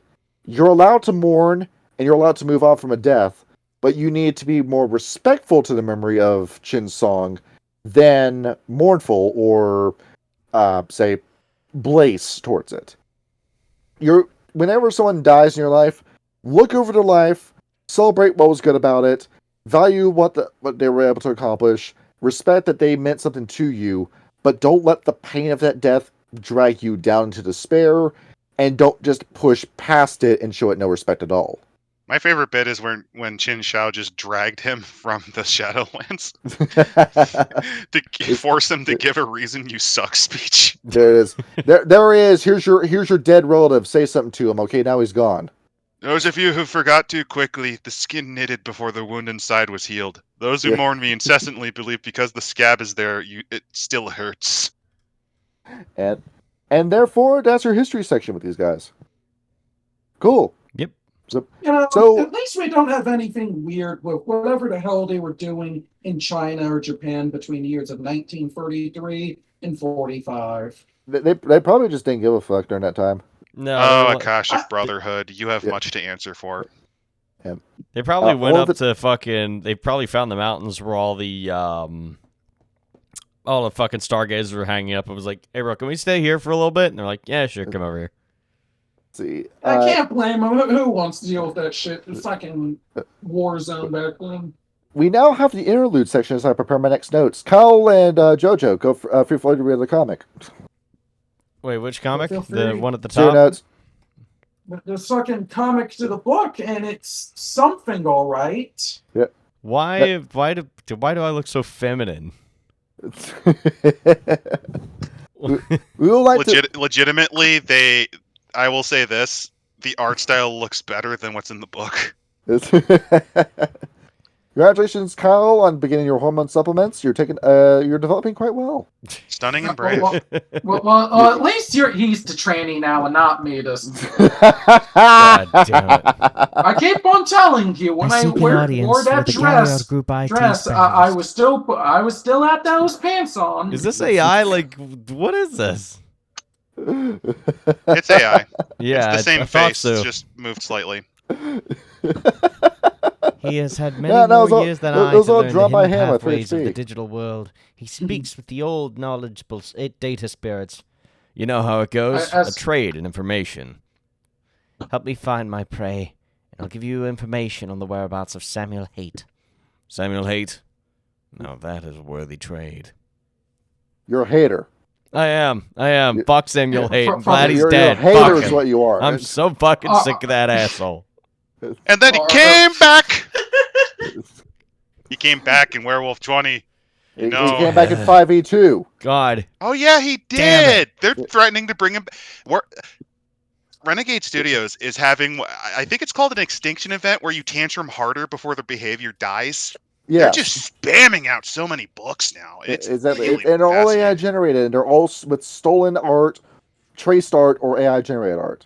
It's like the death throes of a dying god. It's not. It doesn't help that, like, here's the fucked up thing. I covered recently on my own little thing, Dice Scum. We recently covered a Hunter splat from like a year ago.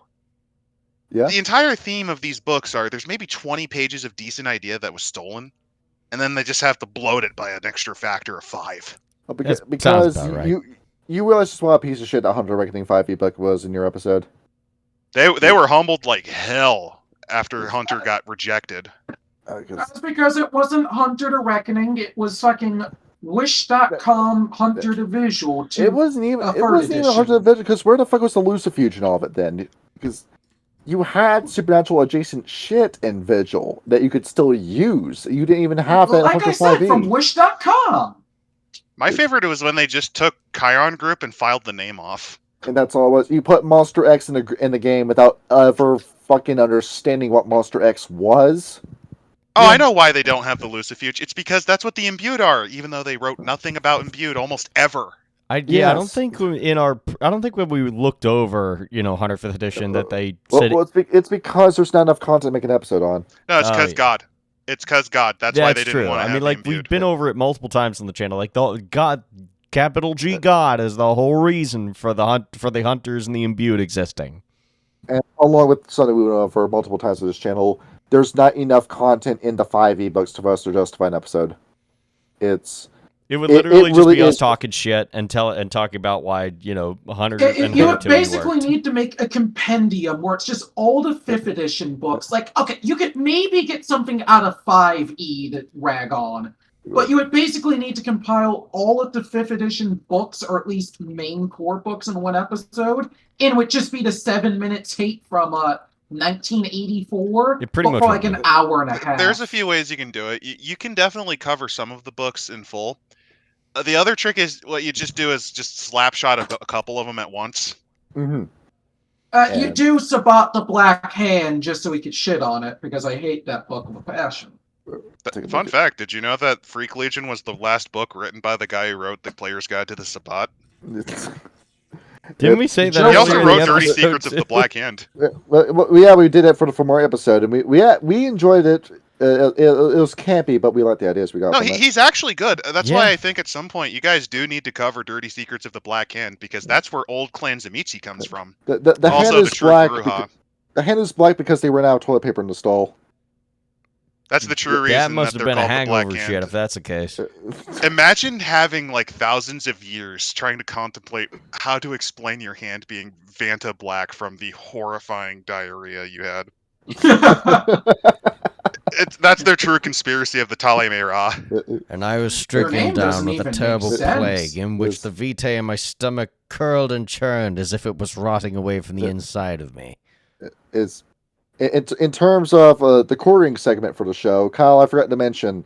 After that bar crawl we did in Philadelphia, I ended up clogging the toilet on the Amtrak. Did you really? No, that's just normal Philadelphia sewers. That wasn't you. That was just it was gonna go anyway. No, You just no, finished it. not in the station, on the train. On the train, yes. Good man. Average Philadelphia experience. Atta That's an average boy. Philly That's how you experience. do it. Yeah, I just So you got the were fuck out of there. hungover. This is how we all know you're right. No black man would snitch on himself this No hard. black Or if man he would would, it would clog be in the a rap toilet. video. Well, no, I Did mean, you also strangle a EDP dude did outside that of when he Gino's? fucked up the Chipotle bathroom. Did you strangle a You dude outside of caused $2 Gino's? million worth of property damage. Did you randomly set fire to a light pole because the Eagles lost? Did you fist fight a fent head because of the Philly team? The fucking what's the hell's their name called again? Oh, the Eagles? Which one? There's Yeah, the the Eagles, fucking- there's the Flyers, there's the 76ers, The there's the the fucking Phillies. Eagles lost a team, so you destroyed the whole city. Dude, they riot when we win. Yeah. Fucking a sports ball game happened. Why They isn't a threw fucking threw King snowballs English with here? rocks in them at Santa. They don't care. It's a city of brotherly love for you. That's Philadelphia. Fucking, you never leave that city unsatisfied for violence. Well, I was sold into One of the by night books I would love to see is a Philadelphia by night. Mm. I Philly by tried to night learn would just be Philadelphia by chaos. night, and it was just a Sabat shit show in like a never-ending horror. Come on, don't you want Bruja Quakers? Yeah, I'm That'd be flipping through funny this as shit. To decide what will be a portion. Oh, okay, here it is. Dark Secrets. On Yeah, What- there's a great stretch of the book where it's mostly still Masahiro talking to not Masahiro. Letters to Dojima? Masahiro. It's also gets reiterated in the relationships section in more detail. That's another bit of a downgrade for this book. It's useful, but it's also kind of a pain in the ass to use. A little bit, yeah. Because it goes really in depth with everything. Like you know everything about the Boneflowers by the time you're done with this book, but it goes on for a while at some segments. Like it feels like you've been reading this for 20 minutes with some sections. I'll be frank. If I saw this in my friend, like even if I did skip past the comic, because the comic's fascinating, but the art's really bad. It is very amateurish. With the Dark Secret section here, you remember how I told you that these are the guys who spend the most time in the Shadowlands? You know who Yes. else is in the Shadowlands? The Yama Kings. Oh. That makes sense. And they regularly come into contact with these guys. And in order to make sure that they don't accelerate the 5th age into the 6th age, they will occasionally have to make bargains with the Yama Kings. So yes, these guys are talking to Meljin and Karna face to face, bargaining with not just their lives, but everybody's lives, in order to pacify the Yama Kings to have them not in the world today. Yep, and in fairness, this is a different part of the Shadowlands. They vary quite a bit. You're in the Jade Kingdoms, which is a very different madhouse than Stygia. And with it too, you have them having regular conversations with Mikaboshi in the Wicked City, which we will get to at some point, along with Wuha's Pit of Salt and Iron, and Chershow's Hell of Falling, where you just fall forever, and that's I've the had hell that's your nightmares like punishment. that. I feel like falling forever wouldn't scare me as much if you're fairly certain that you're never going to actually hit the ground. It's like that scene from Spy Kids 2, where it's like they fall into the shaft of the volcano, and they're falling for so long, they're just kind of like floating there like, okay, what now? Or that Add one sensory episode deprivation, though. of, what was it called? That one episode of Gravity Falls. No, add sensory deprivation and then just only have the sensation of falling. I thought you were going to say like the episode of SpongeBob where Squidward gets put in the fly of despair. It just Now, you keeps see here, falling. I'm not that autistic to use SpongeBob. Maybe Sonic, but not SpongeBob. But you have to fake a conversation with them saying, "Oh, is there an Akuma that you want killed, and we end up giving you his life back as sacrifice? Or is there something that you want done that ends up accidentally screwing over the Garo Nation, or it messes with the Canine vampires, or anything you want done that's going to give you a short-term benefit, while at the same time we look at the long-term and figure out how we can eventually screw you over your short-term gains." That's something that they frequently have to do, where you don't see the Garo Nation approaching the Defiler Worm and doing those kind of deals. Well, because if they do, they regularly just corrupt themselves and become black spirals. Yeah, it completely fucking backfires. This aspect is a bit of a turnoff for me. Where they have to make these kind of bargains where they say that at no point does a Bone Flower ever get corrupted by Yama King, but frequent issue is by coming into direct contact with these guys and making these bargains, the evil does rub off onto you, and it is a slow-acting poison. The more times you interact with it, you begin acting out of character to the point where you'll even realize what you're doing because it's so slow. You're trying to use the power of evil to defeat evil. Until one day you look in the mirror and you don't recognize who you were anymore. And you no longer care because you are basically an Akuma at that rate. I mean, straight up, Bar, I think this is just Dojima trying to make excuses because of the family thing. Mm-hmm. Yeah, I'm interpreting it as that. This is judgment. I know this is against what the Bone Flowers are. It's just, I don't buy... One of the consequences of working with powers like this is it inevitably corrupts. Hermetics also know this for a reason. Because they do the same shit with demons. They realize what a bad idea this was.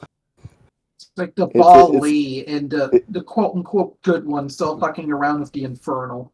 This aspect's actually closer to the Shadow Lords if you think about it. You remember in the Tremere book we went over where Goretrix had his idea with vampires. Each race was going to commune with demons for eternal life.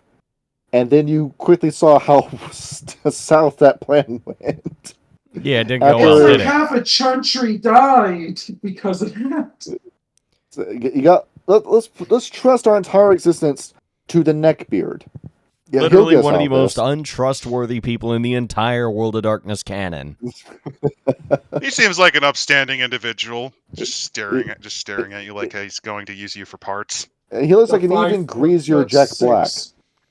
That's fantastic. 5'6". I'm taller than this motherfucker. He literally is a collection of knives that go, okay, what knife do I want to stab somebody in the back with today? He's actually a hobgoblin in the flesh. He escaped from the world of Warhammer and is now just actively existing in it. With the bro is a bitch and his mama a hoe too. With the camps, by the way, you know how we have camp adjacent shit going on with the Kuei-Jin? Well, the courts. Well, with the courts here, you know how they were more ideologically inclined, or like variations of the original idea, like the Devil Tiger and the Resplendent Crane. With the Bone Flowers, it is based off of entirely where you live that decides what court you're going to be a part of. Yes, it's location based, and it's city based. Namely, we have the main group, the Bone Court of Chongqing. To explain what these guys are, this is the largest group out of all of them. For whatever reason, the Bone Flowers decided that Chongqing was going to be the capital of their faction. Now, I might be wondering, where is Chongqing? It is one of the Chinese capitals. It is. It is in its Chinese capital. Pulling up where it is exactly. No, like one of the actual imperial capitals. There were several of them. Chongqing is one of them, particularly Shu. And the reason why it's a big damn city is because it's on the Yangtze River. It's specifically an area called the Economic Belt, where if you want to do trade, there was this little bend in the river where it bent twice, and it was a very good place to dock your ship. And so somebody decided, you know what, it'll be a very good idea to build a city here, and they said, you know what, sounds like a plan. And so they did. And Where is it in terms of China? Well, how about smack in the fucking middle of it? There is. Yep. Well, I'm trying. It's its own. Yeah, it's its own principality, isn't it? Oh, Chongqing? It is its own. It is its own prefecture. It is larger. It is the size of Austria. And it's a few miles away, several miles away from the Three Gorges Dam, and a few miles to the west of that would be Chengdu. But get into what this place is. Oh, yeah, It is the nexus where just about anyone who's going to get initiated into Bone Flowers, you at least make a visit to Chongqing before you begin your journey. To them, they have a massive library where it is their Alexandria. And all the sacred text and all the information they've ever accumulated is kept here. You know how Cappadocius had a library like that and then it burnt down? Well, unlike the virgin Cappadocians, the Chad Boneflowers managed to keep their library. And very nice. what does it have? Scrolls, books, artifacts related to Mount Meru itself. They have physical remnants of the mountain that connected to heaven. Incredible. Yeah, it's pretty important, I'd say. On that. That is one of the more impressive aspects. But yeah, from what I can understand, it's because Chongqing is the site of Bashu culture, which is one of the. It is a comparative cultural area similar to like northern China or further to the east. And that it also includes all the blackmail of every other Dharma. They have 2 copies of the Broken Winged Crane, the book that almost destroyed the Resplendent Cranes. They have 2 copies. Yes. Just so that if one gets destroyed, they still have the other. And why would they need to destroy the Resplendent Cranes? Well, and just in case the law and order becomes overbearing tyranny. Essentially, it's a Batman gambit. It's you're part of the Dharma court. They have contingencies for all of them. Yes. That's they have fair. a plan to take out everybody, including themselves. And of course, it looks like just a bureaucratic capital in the middle of a rural region. But in reality, this is the place where you do not tread if you are any other Dharma, if you're a vampire, or if you're a changing breed. These Stargazers and the other Beast Courts do not enter this city, period, because they know they're going to lose that fight. This place is teeming with ghosts, and it is filled with high-level bone flowers that will tear you to shreds if you try messing with them. This is the place where angels fear to tread in the world of darkness. Yes. This is like, Crouching Tiger, Hidden Dragon. Bruce Lee is going to tear you a new one. Mm-hmm. Even better because Bruce Lee has Wolverine claws this time. Oh, yeah. Yeah, they can develop it. Next up, the Flesh Court of Shanghai. The dick-sucking capital of all of China. Is that true? Legitimately, it was a wild city. If you ever want a really fun Call of Cthulhu campaign in the 1920s, or if you really want to go full metropolitan, Shanghai is amazing because this is the era of history where if you have a gun, you probably could become a warlord in China and rule as a tyrant. You could. You had English officers, Russian emigres from after the Civil War. You had Japanese soldiers on leave, French legates. There's a bunch of crazy stuff. Shanghai, it was never that important as a city up until the 19th century. Mm-hmm. Yeah, I will say, though, it's like, I don't remember when, but I recall there was rumors floating around that at one point Rockstar was trying to make a detective game based in Shanghai in the 1920s. It's very fascinating, and the Flesh Court being specialized in infiltration in the art of war makes a lot of sense given that its importance in Chinese culture specifically was as a field of intrigue because of all the Westerners that infiltrated at the time. Because let me ask you, Indiana Jones and Temple of Doom, what was the best scene in the movie? I'm going to be honest, that's the one I didn't see. It's the first scene, the scene where they're in Shanghai. I can't agree with you simply because I like the part where he tries to go for the gun again, doesn't have it, and he has to actually use the sword. Yeah. And then it culminates in him just looking at the bridge and just cutting the ropes. That's my favorite scene from it. But that other one is very good. The Shanghai intro is a very good cold open. If we just had Indiana Jones messing with the Chinese mafia, it would have been a better movie. I think it would have been fine. I think it would have been fascinating, because it's also the remains of Nurhaci, the founder of the Qing dynasty. But then we got Short Round screaming, Willie shrieking every fucking line of dialogue she has in the movie.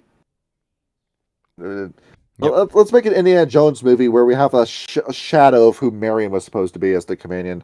They didn't want her to be the same, and I think that's at the same time, I think it's a good idea to change. It's similar to if you've ever watched Bond movies. You don't have the same Bond girl over and over again. It gets boring if you do. But Willie was such a massive step back in character. Oh my god, I hate her. Yeah, I mean, she's supposed to be very different. She's supposed to be different, but that doesn't necessarily mean it's good. That's part of the because she can be grating. It's part of that I didn't watch Temple of Doom all the way. But the film really gets carried by the threat of the thuggy cult. And even then, a lot of people say it's racist today, and yeah, it kind of is, but it's as racist as any adventure serial that these are based on. I'm sorry, but it's like complaining about Song of the South. Well, it's because the thuggy court's like bullshit. It's based off of like fiction. It's not like based on anything at all. But yeah, it's like it's not even a. It's like a fake. It's a fake principle. It's a fake princedom. Like it doesn't matter. Yeah, but the Flesh Court of Shanghai is ninja school amongst the Kuei-Jin. Where you go here to learn infiltration tactics. You go here to be sneaky. Funnily enough, there's actually 2 iterations of ninjas. Like in ninja schools, funnily enough, there's what is it? It is the introverted school of ninja. That's the one that you most commonly see with the clothing that try to sneak in. And then you have the ones that are the extroverted ones, which disguise themselves and are much more willing to just start murdering people in the open. The Chinese ninja equivalent is the CK, which stands for Stabby Guest, is what that translates to. Where you are a guy who's in disguise, who followed a nobleman, and if anyone tried to kill him, you snuck up behind him, stabbed him in the back, and then dipped. So they're all like a court of assassins. Yes. That's cool. And this is where you go to learn this, and specifically, you remember Mikaboshi's Wicked City? Shanghai is the closest simulation to it. Yeah. Oh yeah, especially since they're going with it being very noir oriented because you have these massive black markets. So if you really want to have something like a really good noir piece, or if you want to do essentially wuxia Batman, and you want a Gotham, you go to World of Darkness Shanghai, and it actually works pretty well for Western groups too. Like if you want to do a vampire game, it would work. There's expats there. There's quite a few of them. Also, have you ever heard of the term of getting Shanghaied? I've heard of it. I don't know what exactly it refers to. It means you were bribed with drugs into doing something. Ah. Oh yeah. Yeah. So that's what it's in reference to all of the human trafficking that happened in Shanghai back then. Mm-hmm. Next up, the Jade Court of Chang'an. Okay. That's one of the other imperial cities of old. Yes. Mm-hmm. Where this is all about a study group of bowflowers. Instead of being an isolationist, you're instead going to find a certain small group, like around 5 of you. We're going to sit you down, you're partners for life, you study amongst each other, and find strength amongst each other. And as a team, you do everything together and make sure that nothing ever tears you down. If one of you is involved in a conflict, you all get involved, you get your man out of there, and you just live as a big happy family. So it makes sense given that Chang'an was the capital of the Ming Dynasty at one point. Xi'an. Mm-hmm. It's also known as Xi'an. Yeah, but in a way, it's kind of like they're trained to be like a special forces kind of group, I guess. Just like one squad of like elite people that are all working as a unit together. And now Chang'an is one of China's biggest producers of cars. Yeah. Yes, it is. It's their Detroit. And even our Detroit isn't really Detroit anymore. Well, but it very commonly was a courtly capital. The Sui dynasty used it, for example, as one of its capitals. There's just a bunch. It's a very important city, and it makes sense that this would be where your scholarly and more courtly sorts are. Next up is the Blood Court of Beijing, the current capital. And of course, you know what the city looks like. Yep. Beijing is always important as the capital. It's treated often as the north capital versus Nanjing, which is the south capital. And this is where you go to specialize in occultism. If you want to be the Wicked Witch of China, this is where you go to learn how to be that. Yep. You want to do all the cool occult shit, this is where you got to be. I'm actually disappointed they went with Hong Kong rather than Nanjing for the Flame Court. That disappoints me. And with the Blood Court, by the way. Now, JoJo, how do you play Tremere in Vampire the Masquerade? Well, you're a power-hungry asshole that hoards knowledge and occult power, and that's what you do. Do you ever leave your house?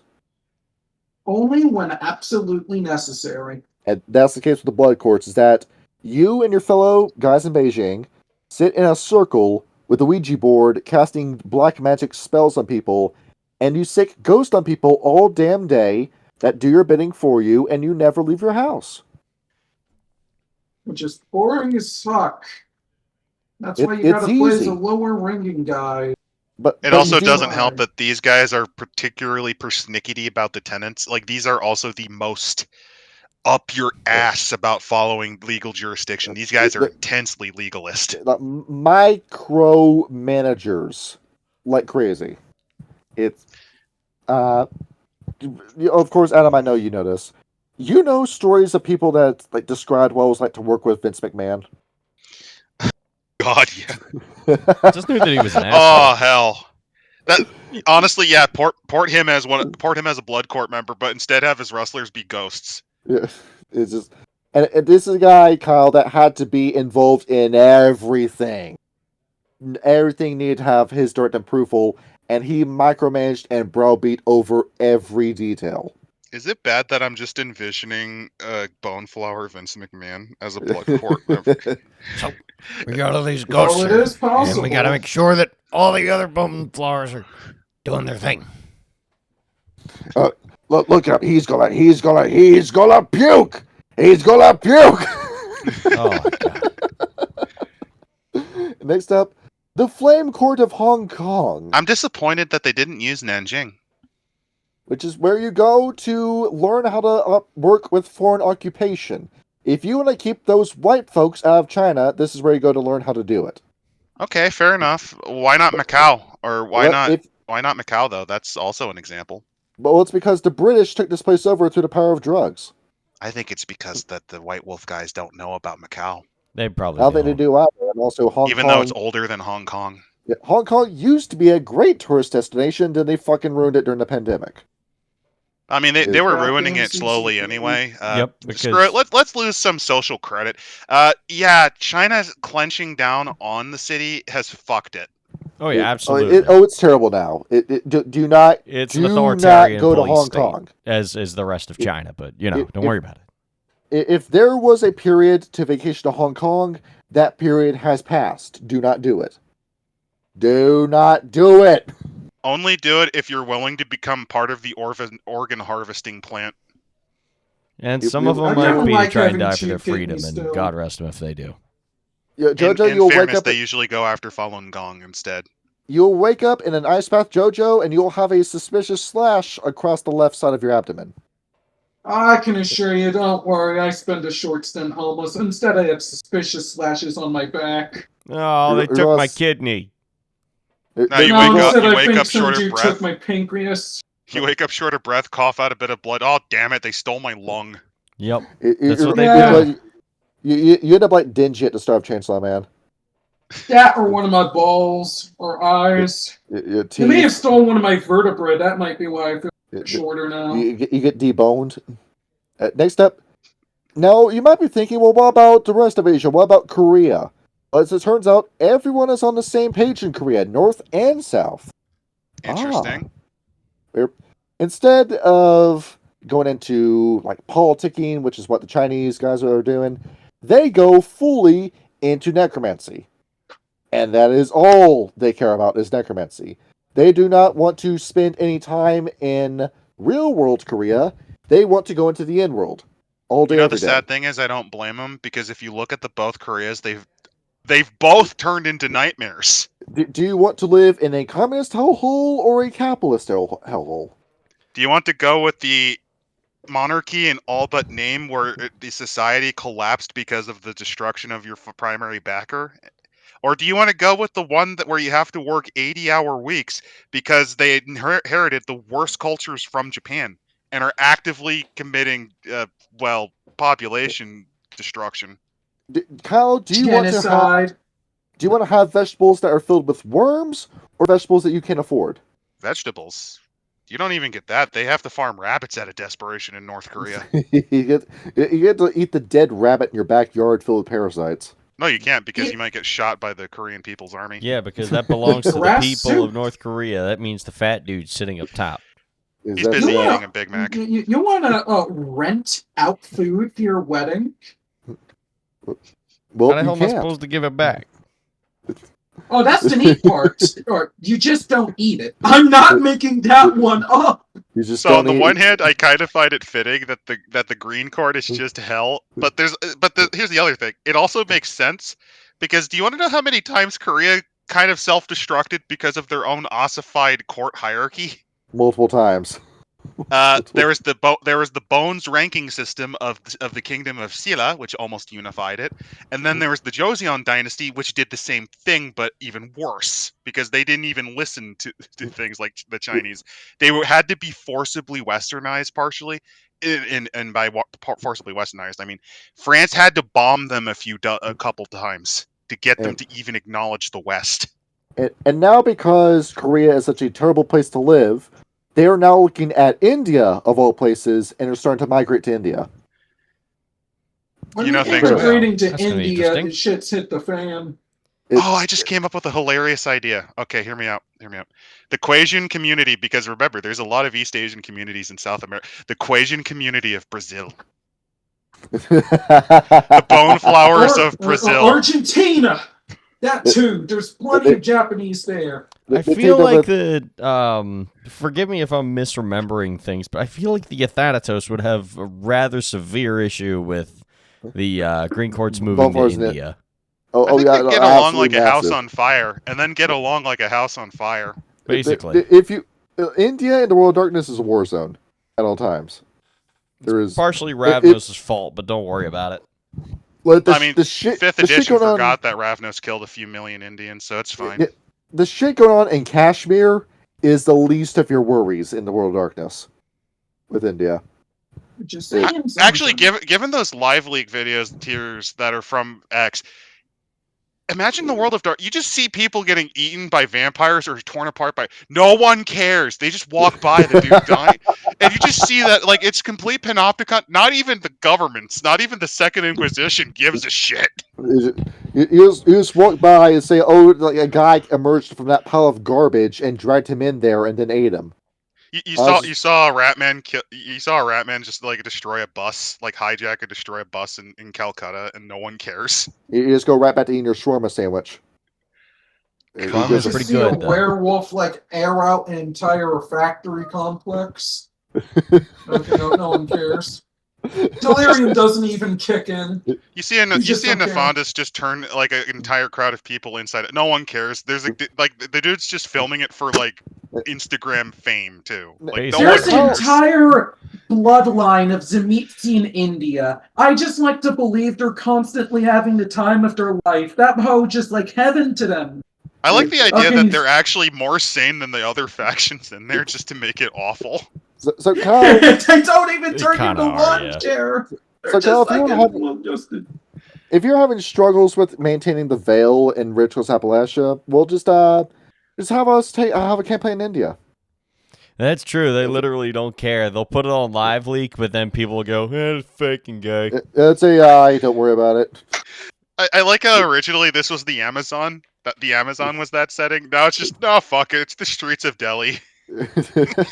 I remember. As long as you stay out of the tourist areas, no one cares. I still remember Bill Bird telling a story, and he was like, "I was in India a couple of weeks ago, and I watched a kid literally walk between two cars, shit in the middle of the street, and then vanish into the crowd like Hannibal Lecter at the end of Silence of the Lambs. There's nothing you can say that will shock me." There's a dude who shot a kid's eye out with fireworks, and he only got banned for a day. Like, you saw the kid lose his eye from the fucking explosive. Jesus. Next up, that was on Kick, by the way. He was only banned a day. Next up is the Death Dealers of Japan, who are not as intimidating as they sound. They used to have a more thriving court, but because of the fucking Great Leap Forward in communism, they're now occupied by the Chinese Kuei-Jin, and it's impossible for them to really get any shit done without the approval of the Chinese Kuei-Jin, who don't let them do shit. Hang on, these are Japanese that were affected by a Chinese atrocity. And what comes around goes around. Essentially, yeah, the Jade King. Well, it also doesn't help that China legitimately has a much larger population of wraiths just because of the weight of history. And when it comes to this too, Kyle, this is also like almost prophetic with how crime operates in Japan now, because Japanese crime gangs, like you have street gangs at this point, but you don't have a yakuza anymore because of all these yakuza laws they passed in Japan. If you were, I don't even think you need to be yakuza. I think you just need to have a relative who's yakuza, and if that's the case, you cannot have a bank account, you cannot get car insurance, you cannot even have a car. You can only work specific jobs that pay under a specific limit, and you have to be paid in either cash or checks. Then how does Hideo Kojima still have money? His dad was yakuza. That's slowly resulting in you losing any sort of form of economic mobility upwards. You're now permanently pushed down to lower class. Which is really stupid because that's how the Yakuza came about, because it formed from Brakumin communities, which are ritualistically impure people. And yeah. And thanks to that, you also know how it's fucking impossible for the Triads to operate in China because you no longer have physically printed yuan. It's all digital now, set to a limit per person. So what the Chinese are doing is that the Triads are operating in Japan, filling the Yakuza's power vacuum, and doing the crimes much more violently, much more dangerously, and they have no fear of consequences. They say, all right, well, fuck it. It doesn't matter. I'm not a citizen of this country anyway. I can just do whatever the fuck I want. Take the Japanese yen and bring it back to China. Boom. Yeah, and even then, it works for them, I guess. They do the same thing here in America. They're doing the same in Mexico. You have Chinese Triads directly working with the Mexican cartels. Oh yeah, it's all crime families. They don't care where the money. None of them care where the money comes from as long as they have it. Did you see when we were having the border crisis, the Chinese outpost on the near the Mexican border? Yep, and there was a group of I think it was ICE agents checking, the IDs of Chinese men. Yeah, and they were everything there was written in Chinese. Everybody was working there was Chinese. The money getting passed around was Chinese. Did they debt trap Mexico too? Yes. Oh yeah, they're in there. I know they also have some pretty strong ties in Italy. Because I'm telling you, China fucking played the long game. That's what they do. It's how they always do it. We'll make you think we're an idiot. No, I think it is. It's just at the moment they're just kind of hit me. You're at 20. Hit me. 21.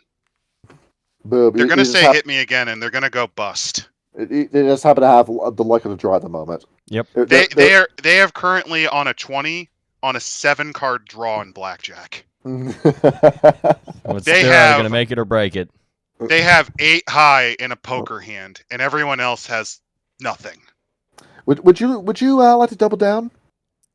They're going to.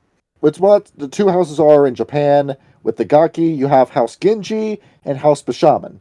Now, House Genji is interesting, because these are guys that realize that we're fucked. There's no way we can operate a Yakuza in the modern day. In the early 2000s, they were saying this.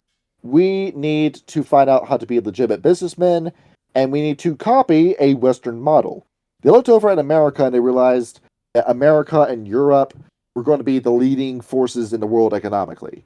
So they've started copying their homework and are now using American business tactics in Japan. And admittedly, they were starting to do this in Edo anyway. During the Edo period, they were doing this. They fully committed to it in the aftermath of the Second World War. And because they rose to power after 1945, where the American occupation began, and these guys did direct business with the American soldiers that were occupying it. Also, they had an alliance with the Giovanni for a while. Yeah, the Giovanni made direct contact with the House Genji, and they said, "We like how you're able to mass employ and mass produce Ghost, but can you turn down the brutality? And the Giovanni said, "We have zero interest in ever changing our methods." They don't like him, but here's the fucked up thing: because of the Jade Kingdom and the the Yellow Emperor / Yama Kings, Yes. they're nothing compared. Like even the Giovanni's abuses are nothing compared to that. And funny enough, because of their contact with the Giovanni, if a white man dies in Japan, House Genji will turn him into a Kuei-Jin. Oh, here's another fun one. They have alliances with the technocrats. Yes. Wait, do they? Yes, they do. They work It's with the syndicate mostly. Oh yeah, I see it. Yeah, foreign Zaibatsu called technocrats. Local and foreign stone people now appear determined to minimize power of the Shen. Yeah, I see it. So they've decided to copy what the glass workers are doing, basically. I kind of low-key... Oh god, okay, hear me out. Osaka by Night, where you get to play either you can play Kuei-Jin, you can play a couple of clans of vampires, and as long as you don't game too hard, mage. You get to play a member of the technocrats. That sounds like a fun one. We go full-blown Ryu Gakotoko with it. I feel like that'd be pretty sick, I'm not gonna lie. That's actually kind of tough idea. I gotta steal that one. And next we have House Bishaman, which is another group of ninjas who are a group of nationalists that would really appreciate it if all of these other people in the World of Darkness got the fuck out of Japan. In fairness, they're named after Bishimonten, the god of war and victory in Japan. Who we talked about before in the Respect Cranes episode when we talked about how India influenced everybody. And out of the two houses, you might be thinking, well, where did that character I have on the thumbnail land this? Because he's Gaki, he's Japanese Boneflower. He sides with House Genji. Right. Though House Bishaman was something that came across my mind when making that character. If you just wanted to play a Japanese nationalist. Well, yeah, if you want to play as... Because as we know, Japan is one of the most racially understanding countries in the world, right? Certainly. You know, you're half... There's no such thing as a half Japanese person. You're either Japanese or you're not. Well, what's this shit? Oh, no, it's not even that. Like, no, you don't understand. You could be 6 generations Japanese and they'll still treat you like shit. Is he? Ichiro Oda, why does this black-skinned character have such large lips? Oh, funny black man! Why do we have an African guy named Zulu and Baki that can't talk? Why do we have a guy who looks like he's covered in shoe polish in One Punch Man? Why do we have a Biscuit Oliver and Baki with his 7,000 pound something wife?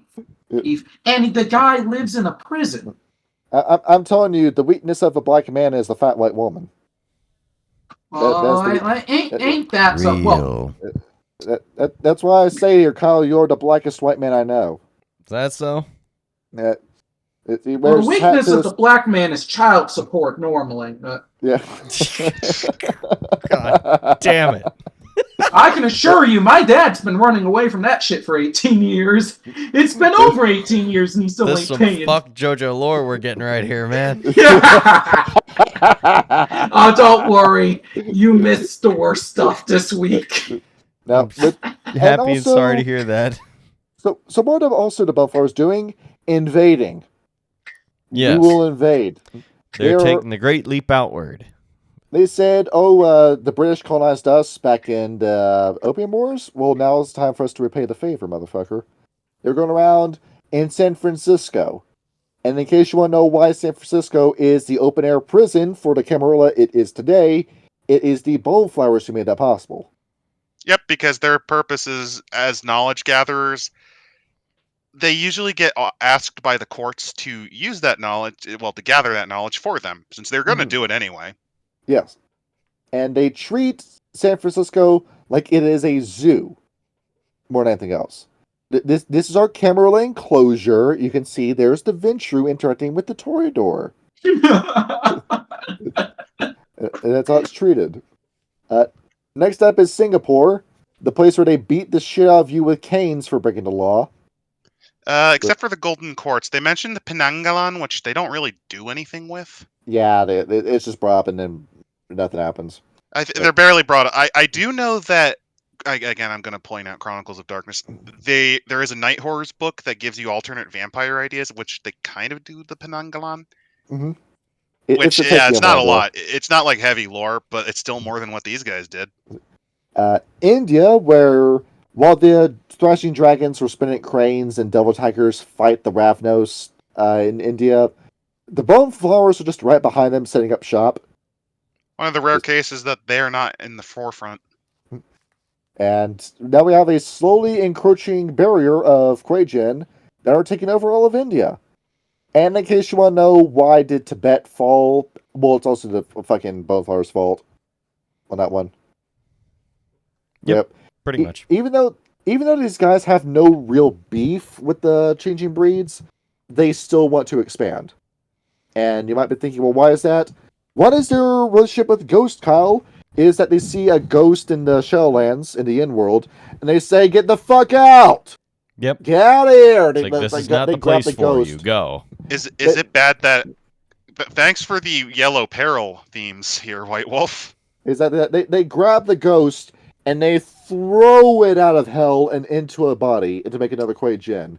Or they just throw it into the world and have it be their ghost minion, and they just keep doing this. The Yin world must be empty at all times. If you see a ghost, get rid of it. Get somewhere. It's got to get on the move. Unless it's a specter, in that case, exorcise it. Yep. I'm just now envisioning them somehow getting their hands on an avatar that's about to reincarnate and throwing it into a dead body to make it Kuei-Jin. And now we got a zombie mage.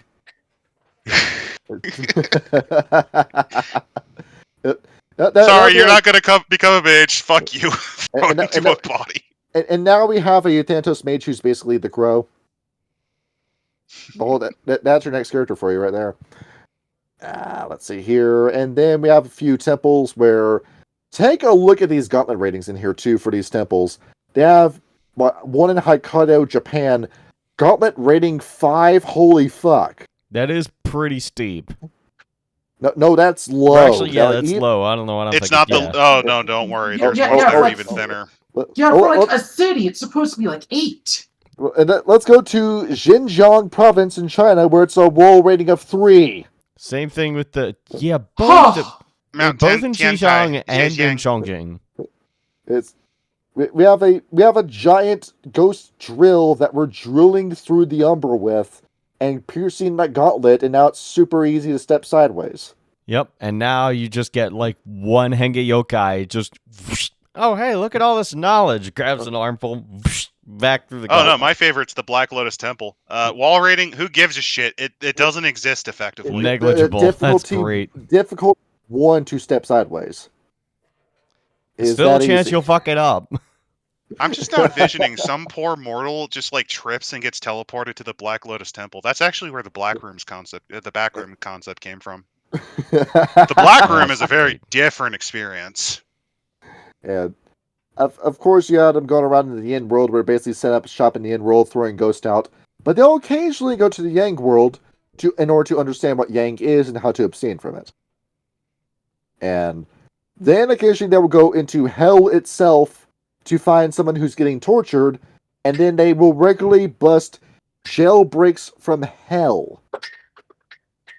How fucking awesome is this? That is kind of not sick, bad. I'm not gonna lie. I love that idea. Like, we find out that Larry died, and we found out he's in this hell. We're going to spend 3 days plotting his prison break. On the 4th day, we go into hell and break him out. Honestly, I feel like that could be a session in of itself. Yeah. I'm actually envisioning the opposite, where you run into someone you hate and he's not in a hell worse enough. Like, he needs to go into a worse hell. So you have to break into the Yama King's prison. Dog, where are you at? You're in the pit of sulfur? Nah, you need to go down there with the Dementors. Yes. You need to go to super hell. You need to go into the icy lake beneath fucking Baphomet. Where you stare at the frozen lake up at Baphomet's balls for all eternity. You get fucking raw Reagan's there. You need to go to the hell of infinite castrations, of infinite testicular torsion. Well, Ruckus, you see, God made everybody, but he realized everybody turned out to be a different person, so God made separate but mostly equal. Hails for everybody. Oh, God. Okay, Ronnie Reagan. Oh, thank you, my God! The Spirit Nukes will be launched in 5 minutes. Begin praying. No. See, No, this can't be. Kyle, you want to do the relationships part? Yes. So, Break down 45 to is where we the start. relations. So they have some things to say about the other Dharmas. Does anybody want to take a wild guess about what they feel about the Devil Tigers? They hate him. Goddamn right. They think they're Yes. just Yeah. fucking stupid. You know, as the book states, they're as dedicated to preventing cold mind as they are to achieving it. You know, they would think that serenity was a great violation of their path because they run from it in every chance that they can. But so far, their Dharma is just a complete mystery to them. They just don't understand why they do anything that they do. All they do is make noise, frighten children, set fires, cause pain, and make great targets of themselves.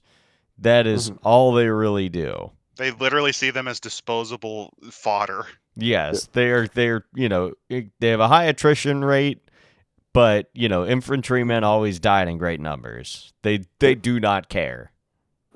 Nobody likes them. I make Yeah, no exaggeration. Devil tigers don't even like other devil tigers. Is that it's in my nature and part of my dharma. Like heaven told me I must be a piece of shit, therefore I am. Basically, you went to hell for a reason. Now get back up there Someone and make sure you fucking get to turn that super into a hell. quote. Effectively, the reason they are...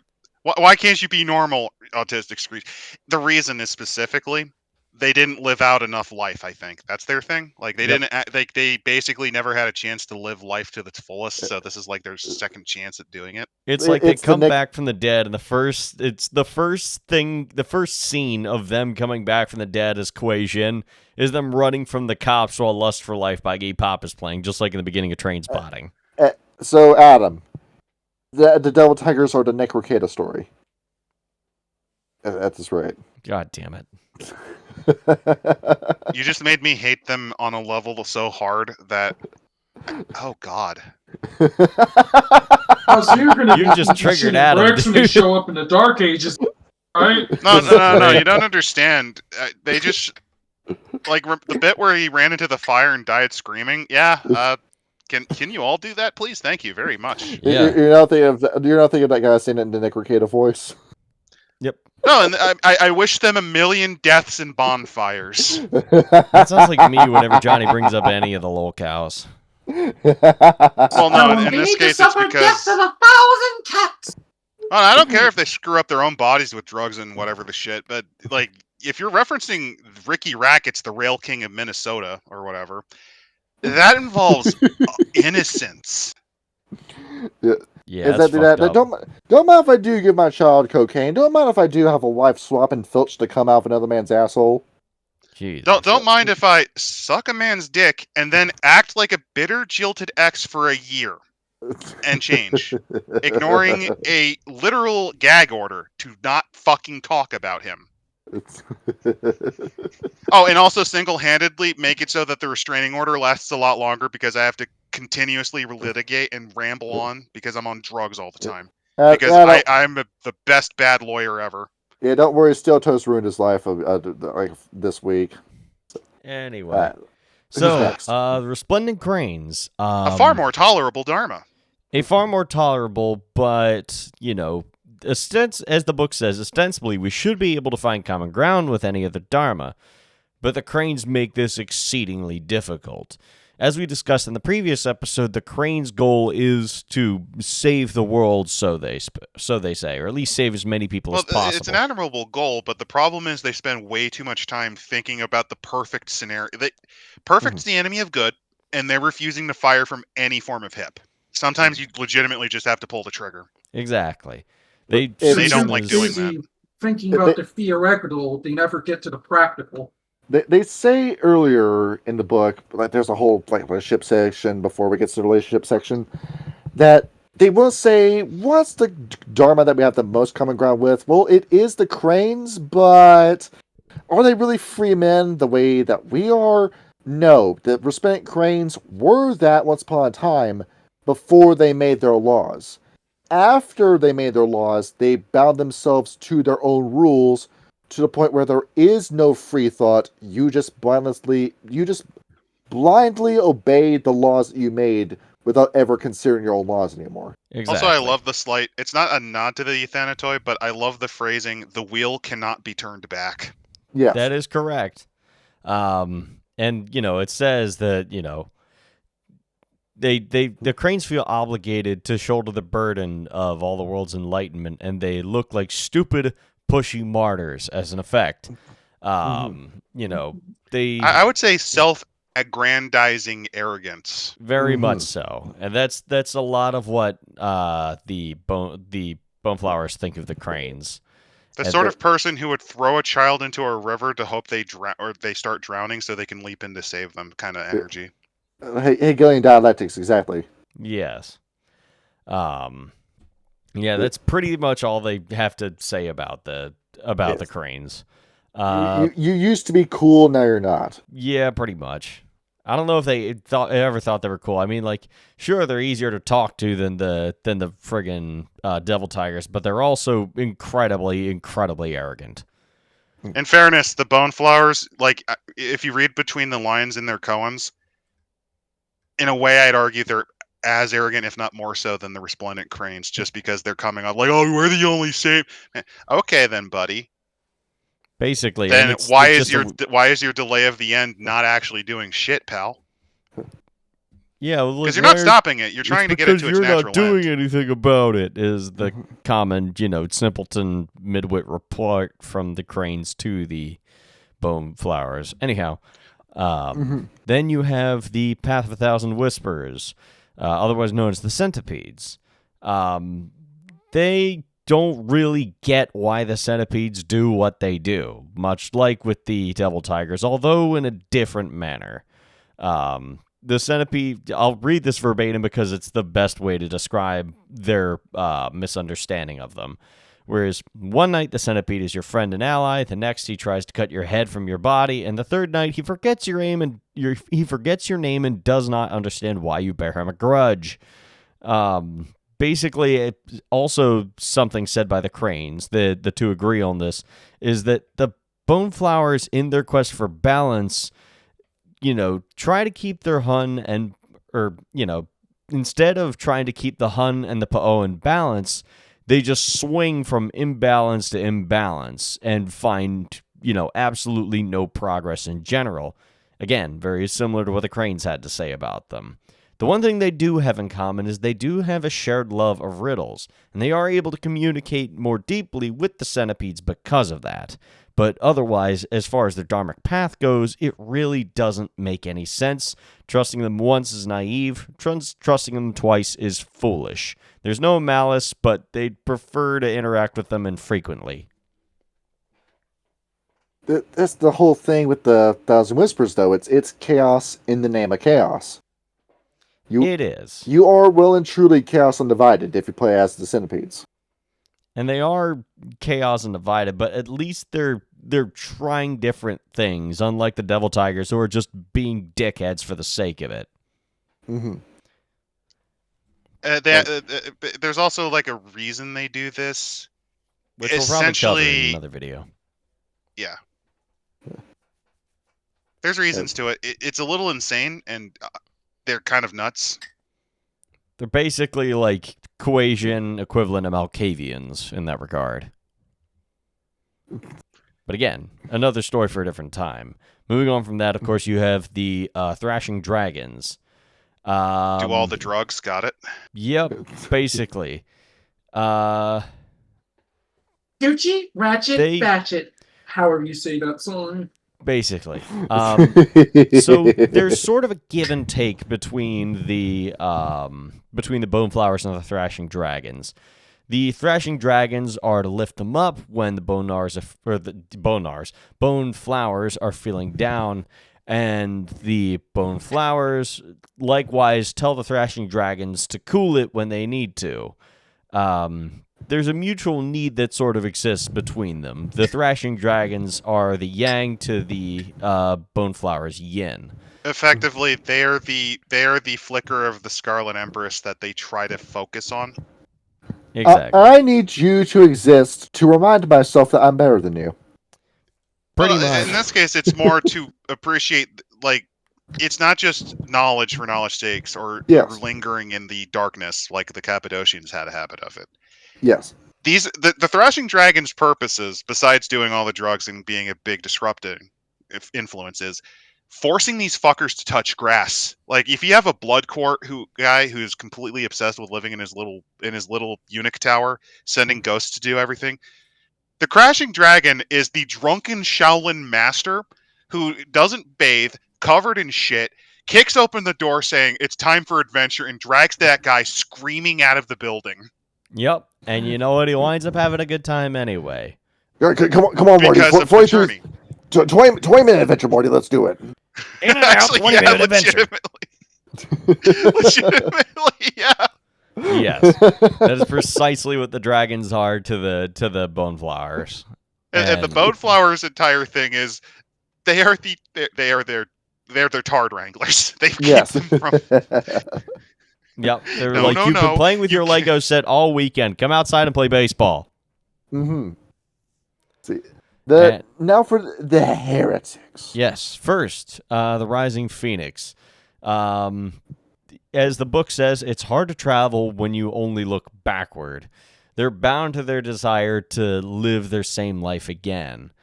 They feel like their second life is just a complete waste of time. They don't understand why they are Kuei-Jin, and attempting to dwell on the past can only just lead to nowhere. It's relitigating something that's pointless. It happened. You have to move on. You will go back and make the same exact mistakes you did that led you to going to hell the first time. Well, not only that, but in this case, you can't unbreak. You can only try to do better, but honestly, you have to move on from what you were. Yes. Speaking of people that can't move on, you also have the inward focus.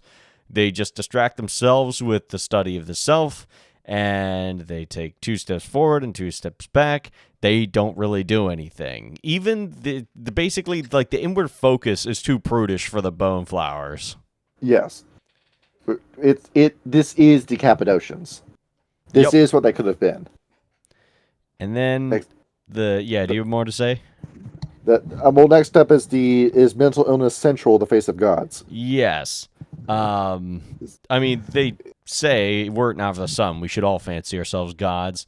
But, they just think they're absolutely... well, actually, let me see. Stupid. Yeah, they're just kind of they're fucking delusional. stupid. They see themselves as God and don't realize they're getting burned. Just a stupid idea. Why'd you even think of it in the first place? Yeah, it just doesn't make any sense. That was a bad idea. It's just that, these guys are just fucking insane.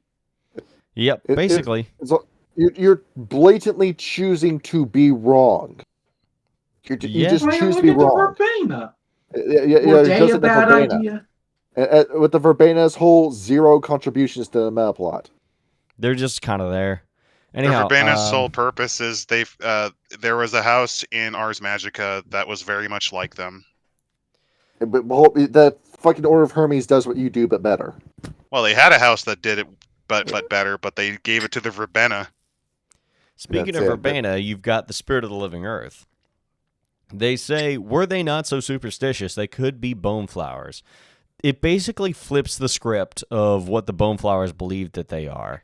The spirits have wisdom, and they should be thanked for their wisdom, but the bone flowers follow all of the words of the spirits to the absolute letter. They feel as if that the living earth are just letting the spirit world take complete advantage of them, when it should be the other way around. The bone flowers respect and revere spirits, but they should not serve them hand and foot. Also, you should listen to their words, but you don't have to take everything they say for granted, because spirits can lie. Yes. Because that's also werewolves light. That's the thing too. Stupid. if you're just doing what everyone tells you to do, you're not your own man. Exactly. That's precisely what they feel about Spirit of the Living Earth. And they have a lot to say about everyone else. The other Shen, with the term Shen meaning the other supernaturals. Yeah. The Kuei-Jin, aka Canaanites and Kindred. Yeah, so they have the they're not one to just dismiss the Kuei-Jin out of hand. They feel that they're boorish, unmannered, childish, self-important, but it's not a end-all be-all. It is the knee-jerk reaction. It's called not being polite. It's called not being polite and cutting to the point. Remember, these cultures often have an issue with saying no. Yes. Or admitting failure. Although they do say that the Western vampires appear to have equivalents to different dharmas, but, they know that it is not the same thing. The majority of the bone gnawers are familiar with the seven. They've got some rather unkind names for them. Let's see if we can guess them. The Way of the Insufferable Flesh Gardeners. Zamichi. The 100 Masked Clowns, recently brought from India. Malkavian. That's Malkavian, yeah. Yep. No, Ravnos. It got Persian from India. The Silent Tiger Brotherhood, which... Assamites. Yes. Yeah. Assamite or Gangrel, one or the other. The Rut of the Pretentious Geisha. Toreador. Yep. Corridor. The Shameful Path of the Ghost Bully. Giovanni. Probably Giovanni, yeah. Yep. The Inauspicious Order of Blood Devils. La Sombra. Probably La Sombra, and then Venturo. The Thousand Charming Company Men. Oh, yeah. Definitely Venturo. 100%. I thought those were very, very funny. I quite like that is that. now the new name of the clan for going forward. Thousand Charming Company Men. Oh my god, that's funny. And there's also the other Shen, other supernaturals. Starting, of course, with ghosts themselves. Don't worry. The Kuei-Jin have their own name for the bone flowers. Yes, they're called smarmy bookworms. Smarmy that is bookworms precisely what they are. Their own self-righteousness. Yep. But yeah, so usually they have more pleasant relations with ghosts than other Kuei-Jin. But it's mostly due to their nature of being just steeped in yin. They're allies, benefactors, spies, and on occasion, enemies. Since the first bone flower began the progress on the shadow path, they tend to the ghosts, their natural inclination towards the black metal egg. And they also bring up storms in the yin world, so that's more than likely like the fifth great maelstrom. And they've Great Maelstrom, and also the final death war that's going to happen between the Jade Kingdoms and Stygia. Exactly. Yes. And the thing that concerns them about the Fifth Great Maelstrom is that none of the ghosts that they've discussed aren't exactly certain what happened to them.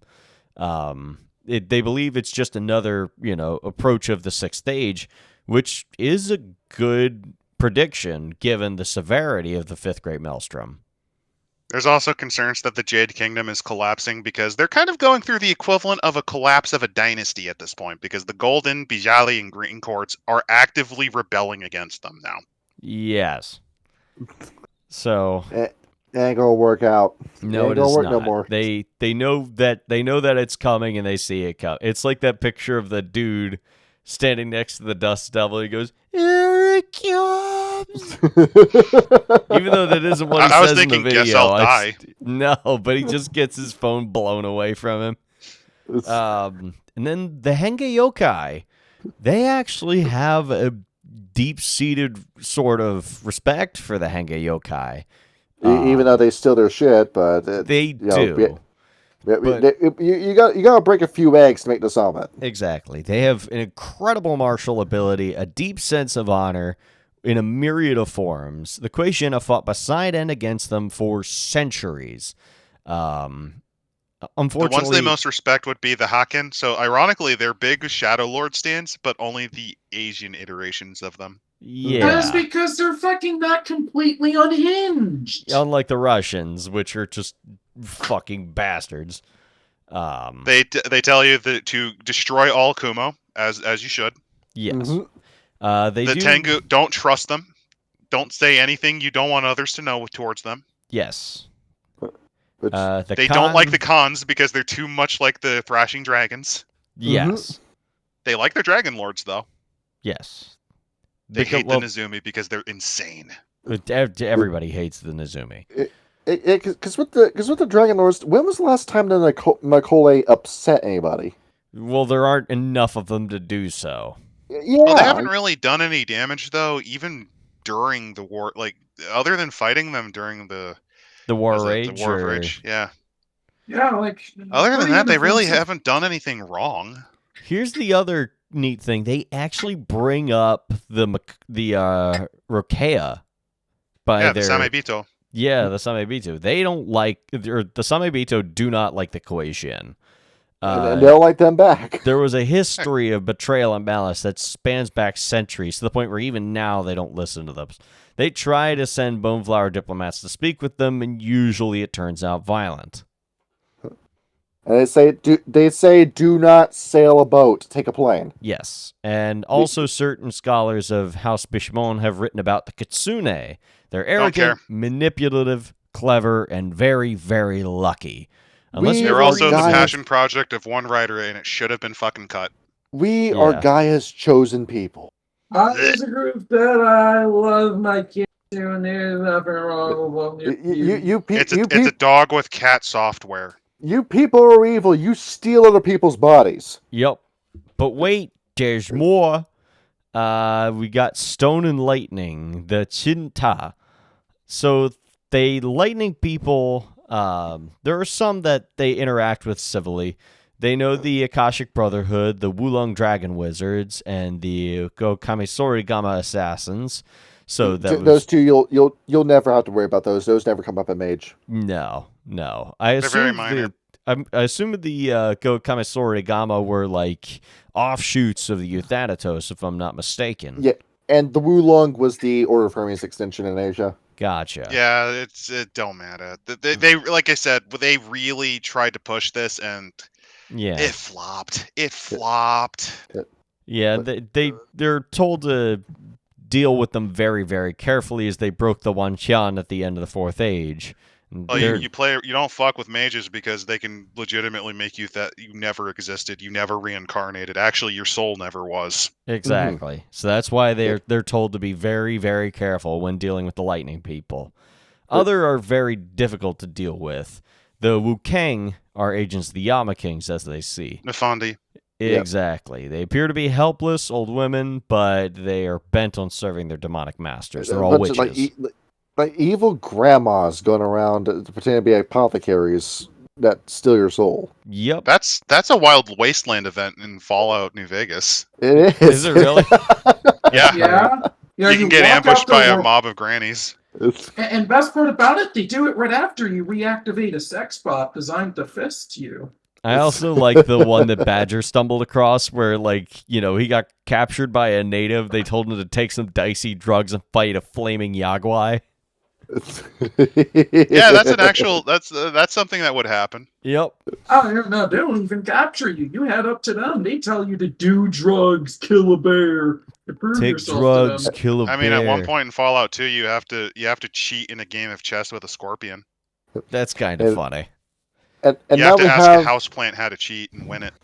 And now we have the 5 middle dragons, some new kid on the block mages who don't give a fuck about the Kuei-Jin and just do whatever they want. Yeah, those sound like marauders. Yeah.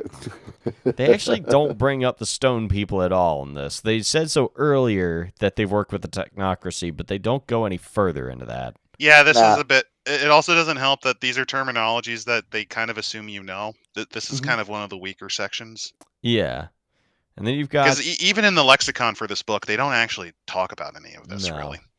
They do go a little bit into Hunter with the Shi, which, they're trying to perform some ambassadorial duties, but there is no alliance between them, nor currently no bitterness.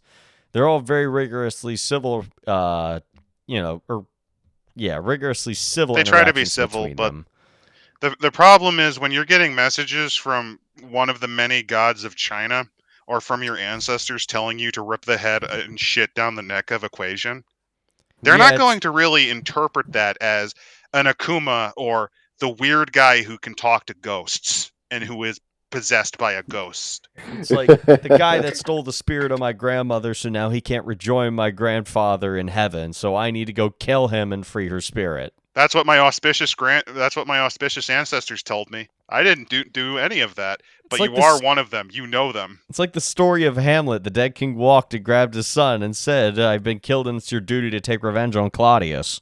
Yes. Exactly the plot. Yes, exactly precisely. It is a Hunter story about Hamlet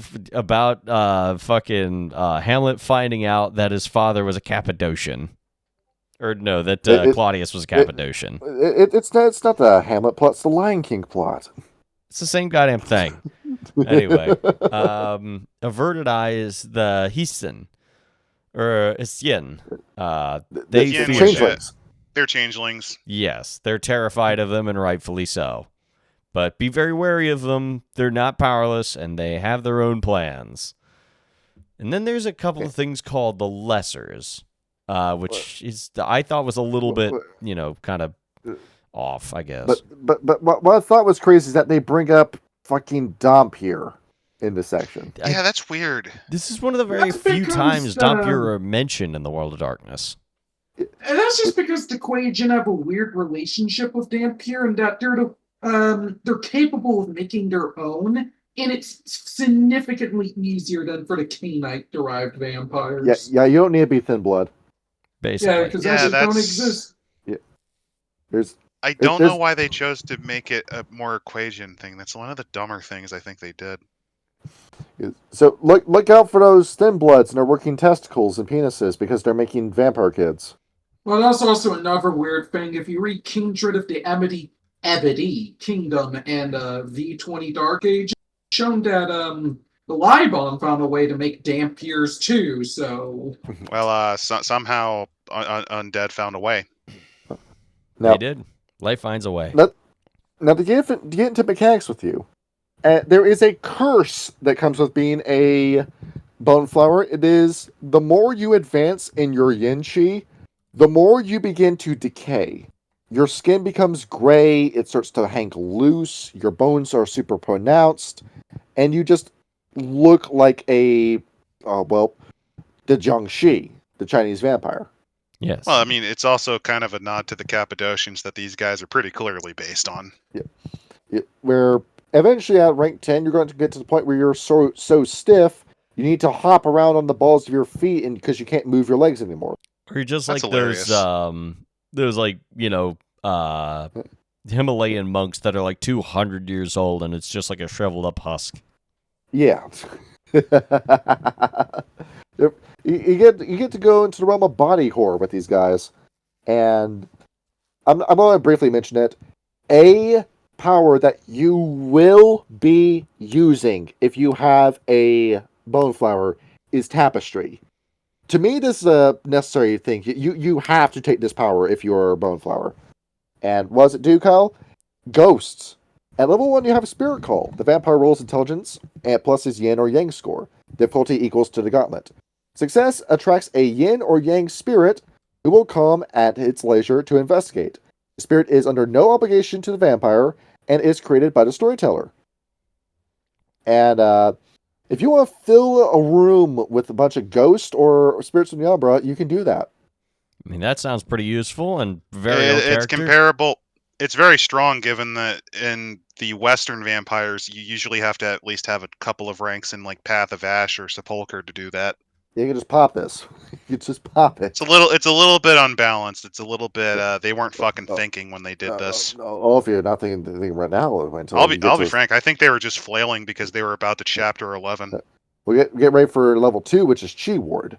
The vampire rolls willpower versus the gauntlet. Success enables her to raise or lower the wall rating for one scene. Which is fucked. Yeah. I'm just now envisioning. Oh no! Think if it doesn't stack. That's the only way that would make sense. If it does, think of. Okay, hear me out. You go to San Francisco. All bone flower group. Yeah. and you just say, fuck it, we're going to prolapse the gauntlet. You get all these bone flowers and thrashing dragons in one spot, and they just proceed to tear down the fucking Umbra. This sounds like something they would do. That does sound like something if it was. Oh god, okay. Plot element. You do an LA by night, or like a Washington DC or like a Washington by night, or like an area with the high Chinese community, and this fucking happens. The dead start rising from the. And it just turned out what happened was the Bone Flowers and Thrashing Dragons had a huge fucking bender to try to understand one another, and it went horribly wrong. Yeah, it seemed that would make sense, and then it turns into a Ghostbusters game. Let me just drop this off in studio notes. That's the Bone Flowers and the Thrashing Dragons when they see the Umbra, when they see the Gauntlet. Is it bad? I'm just okay. The Bone Flowers Yzma and the Thrashing Dragons Kronk. Yep. Yeah. Weird. Actually, that's a great character duo. That has to be used at some point. That's your new dynamic. Right. The spirit solely for Cusco. Cusco's spirit, the spirit for Cusco. Yes, that spirit. And last part I'm going to bring up. Let's not do cheese shaping. How did we get out of the Ying? How did we get out of Yummy? I don't know about that. We managed to get lost on our way through the 900 peak of hell by the Yama King, and then we just fell into the Malpheus. By all accounts, it doesn't make sense. Let's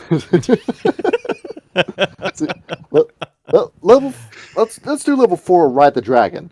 The vampire must find an appropriate dragon line. Perception and chi virtue. Difficulty equals to the gauntlet. This search typically takes a number of minutes equal to the gauntlet rating. Once found, the vampire must then make a dexterity and chi value roll, appropriate to the storyteller, difficulty 8, to center herself over it. Success enables instantaneous teleportation to a maximum distance covered by the number of successes. 1 success, 500 feet. 2 successes, 2,500 feet. So, 3 successes, a mile.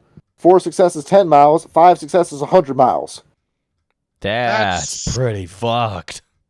I don't think they were fucking thinking things through. No, this seems horribly imbalanced. I zoned out for a second. Oh, fuck. The power of tapestry is fucking ridiculous. Yeah, no, this is a In bullshit. fairness, as I'm reading this is actually really starting to remind me of how werewolf gifts and shit work. Oh, and especially how they got even stronger in 20th edition. This is nonsense.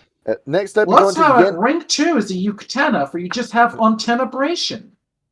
And then we've already gone over Yin Prana in the introduction episode we did to the Kuei-Jin, where behold, as you cover yourself in a death aura, where you now basically fight as as dead man. You fight half alive, half dead.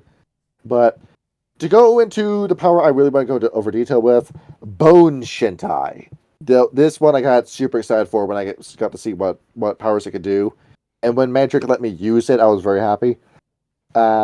We begin with level 1 with Corpse Skin. If you want to know what your main stat for this is, it goes off of your stamina. The vampire must spend at least 1 point of yin to evoke this power. While using this power, the difficulties of all vampire social rolls are increased by 1. However, for each point of yin spent, the vampire gains 2 bruised levels of health. Boom. You want more hit points? Well, there you go. Yep. It's like bark skin as a druid.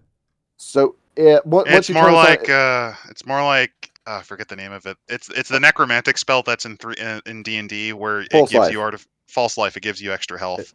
So and like false life, you can't stack this, but it goes off your successes. But theoretically, if a vampire has yin chi, he has health. So to put into perspective, it takes a very long time for you to kill a bowflower. Yeah, no shit. It's almost like they didn't learn their fucking lesson with the troll or something. Oh yeah. Well, it's not stacking like the troll can, because the troll you could just exploit that to have 99 levels of health. Next up is the White Tiger Corpse system. The power costs 1 yen to activate. By spending an additional chi point and 3 turns smearing liquid onto the yen, you take your yen and you liquefy it into your palm. You then smear it over yourself to turn yourself invisible. What cool. the fuck? No, this is just getting ridiculous. You can recruit an unlimited number of spirits. You can teleport literally everywhere you want. You can cast false life on yourself, and now you just have fucking obfuscate. For a scene. Yeah. Or it's temporary, but it's still bullshit. Or you can smear your onto someone else and make them invisible. Good lord. Cool. Next up, Bone Obedience. This was the power I got excited for. The vampire spends yin chi as listed below, and you get to make one weapon of the following. Talents for 1 chi that deals strength plus 2 aggravated damage. Bone blades, which cost 2 chi and will last for 3 turns. You need to spend another point chi after a turn, 3 turns to maintain it. It's a sword that is 2 feet long that deals strength plus 3 aggravated damage and can be used to parry attacks when you are attacked. What the fuck? So Bone armor. What the fuck is that dude's from? The dude who had that. It's Dead Bone Pulse from Kimimaro. Yeah, it's a Naruto character. Kimimaro, that was his name. Now, level 3. Still going. Bone armor. 1 chi point. The vampire fills his skeleton with chi, strengthening it. For each point of chi spent, the vampire gains 1 soak die. And an armor value. Where, if you're damaged by any supernatural attack, you can now soak aggravated damage with it. And next up, Visage at 2 points of chi. The vampire uses chi to alter his bone structure. This effect allows him to become up to 6 inches shorter or taller, and to alter his facial features and body shape. Literally the first dot of vicissitude. I know. And what the fuck? This is horseshit. And funny enough, key for 1 chi. The vampire can turn his finger into an actual skeleton key that he can shove into any lock and open it with his bones. Hey, if it means anything, these are like level 4 up powers we're now touching. So this is like supposed to be reasonably IVF that's level 3. It sounds reasonable, but my problem with that... Man. No, my problem with this is it's reminding me of why I don't give a fuck for the K-Teeth and Clan New Blood or whatever the shit it was in V5. I have the power to have all the powers. By the way, we haven't even gotten to its tainted iterations, because there's also, besides Bone Shintai, there's Decay Shintai, which is also pretty fucking nasty. Level 4, 5 Poison Cloud. The vampire spends 2 points of yin. A cloud fills an area of 10 feet by 10 feet. Everyone within the cloud, except the wielder of the power, suffers 6 dice of aggravated damage instantaneously. Oh, fuck off. Oh! That could two-shot a werewolf. That's you fucked. Rip ass, you fucking fart, and everyone dies. No, fuck that noise. I'm reminded of why I had issues with Kuei-Jin with this stuff. And then level 5, Qing Shi. To activate Qing Shi form requires 5 turns and 5 points of yin chi. Well, that's a little bit balanced. To transform is automatic, and the effect lasts for 1 scene. All sorts of changes take place. First, the vampire's appearance score drops to 0. The character's bones fill with yin marrow, and she gains near complete control of her skeletal structure. She can extrude spikes, razored edges, or bony barbs. In game terms, she can choose to inflict aggravated damage with any attack, even a body slam or punch. She can attack and damage wraiths, specters, and other yin spirits. Okay, so that just spiked in value. She may also feed her flesh and blood to other spirits, providing chi to them. And you can heal the supernaturals for that too. Yin spirits who accept this offering can use the chi to replace their own chi for a 1-to-1 basis. Finally, the vampire may inject lethal toxin with her claw and fangs. This effect inflicts 2 health levels of aggravated damage per turn to the human or animal, and 1 point to a shin, including wraiths. The toxin effects last for 6 minus the victim's stamina score, minimum 1 turns. 6 plus the victim's stamina score. Okay, that makes more sense. Mortals who die from this toxin rise as zombies. Oh! The zombie has physical attributes. It's a rank 5 at least, but I still don't give a shit. And the zombies have all their physical attributes and 3 levels of health. This is a boss fight, man. This is the equivalent of having, like, Zulu form. Fucking 3 points in Path of Bones. I can so on and so forth. Oh! You turn into a boss fight with this power. No shit. It is a rank Yeah, 5, this is really Lord. the fucked up thing is compare this to how this entire series started, where vampires were much lower power scale than everything else they've done since then, even though their potential is bullshit. Where it's over the past 2 episodes, we did the Ghost Flame Shintai with the Devil Tigers, and that was balanced. That power was completely fine. I had no issues with it. This shit needs some serious home fixing. Mhm. I do like the usage of bone manipulation. It reminds me of there's a bit of a meme that I have when it comes to it's not what but others have noticed. The Japanese are like highly creative with like really situational powers. Oh yes. Yeah, I never got that. And I love that kind of restriction. In this case, it's kind of a who gives a shit about restrictions. I can basically no-sell a werewolf with this. Your average Western writer. My character has super strength and super speed. Your average Japanese writer. My character has the capability to manipulate the amount of carbon found in any one object or entity. Watch what he does with that. And then you get greed from Fullmetal Alchemist. Exactly. Another example that I was thinking of was here we are. The ability to just generate phosphorus based on foods that are high in it, so you could just literally just ignite yourself. Or inflict it on others. Think about it like this. Ultimate move, white phosphorus gas weapon breath. Ooh. That'd be kind of scary, I'm not gonna lie. I feel like that's like a final form of a smoke lung that took too much Farmerell. Basically just JoJo's mere existence. Oh, my character's ability is to reset something back to its previous point. Okay. I have the ability to see in the future for 1 second. Do you know how many things you can solve in 1 second? And that's the whole thing too with because Sticky Fingers is a stand that can manipulate zippers, and yet he's one of the strongest stands in the series. Until he gets gang tortured. Until he gets gang tortured with his head severed on a pike and fucking blasted in the sun. Yeah. That was Soft Machine that happened to. But with Bone Shintai, comparing that to Ghost Flame and Blood that we did before, Bone Shintai all of a sudden just fucking spikes in power. It needs to be. I think Qingxi is fine since it takes longer to get to that bullshit. But everything else, Five Poison Clown is nonsense. Significant increase in power. Bone Obedience for a level 3, it's fine. Because if White Tiger Corpse only stays at 2 dots, that allows you to see through with Auspex, so maybe.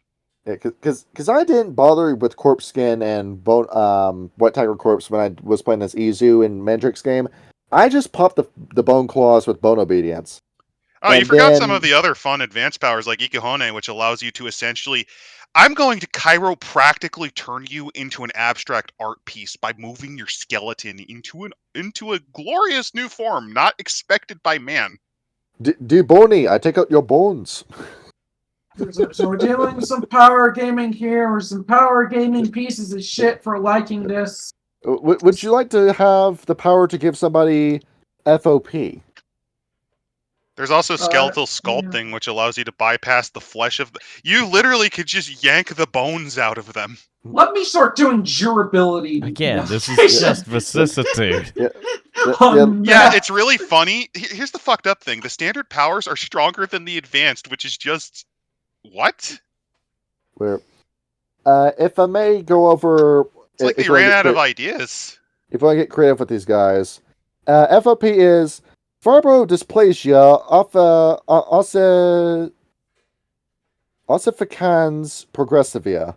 Oh, yeah. Is this the disorder where, like, when you heal, instead of, like, muscle and skin, it's bones instead? Yep. Yeah, and it looks like this.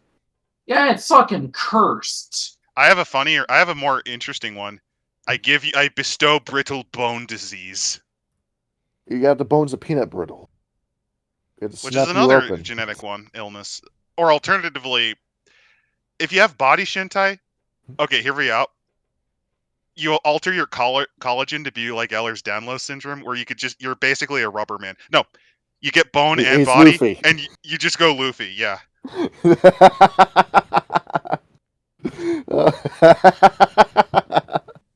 I'm into it. I'm into it. Yeah, this shit's There we go. crazy. Come on, no! So with that, Zombie! so with the culmination of everything we talked about, you see what the Boneflowers are my favorite out of all I these guys. think I get it. Yes. Their powers are lopsided, and I think it needs editing. But- I think they need editing, but their mindset's probably one of the better ones. Yeah. Or you could just use them as is and just make them a boss fight in your vampire game. Also Yeah, true. but if you're playing Kindred of the East, you'd have to homebrew fix it. It's like you can't really play a troll as a like you're basically throwing out. Oh hell no! Never again. Never again will I allow a Red Cat player. Never am I doing that. You're like Batman fucking using a gun here and fucking that shit. I know the lore. Batman did use guns briefly. Yep. Oh, only against communists because they're not people. It's worse than that. The Red Cap is you have the Green Lantern's ring and you just form bubbles around people that smush them. Basically, now yeah. you know how fucking comped it is. You can just infinitely increase your strength up to the point where you're fist fighting Fenrir on equal terms. And you have at the weakest. And you have a 2-hit kill weapon at all times.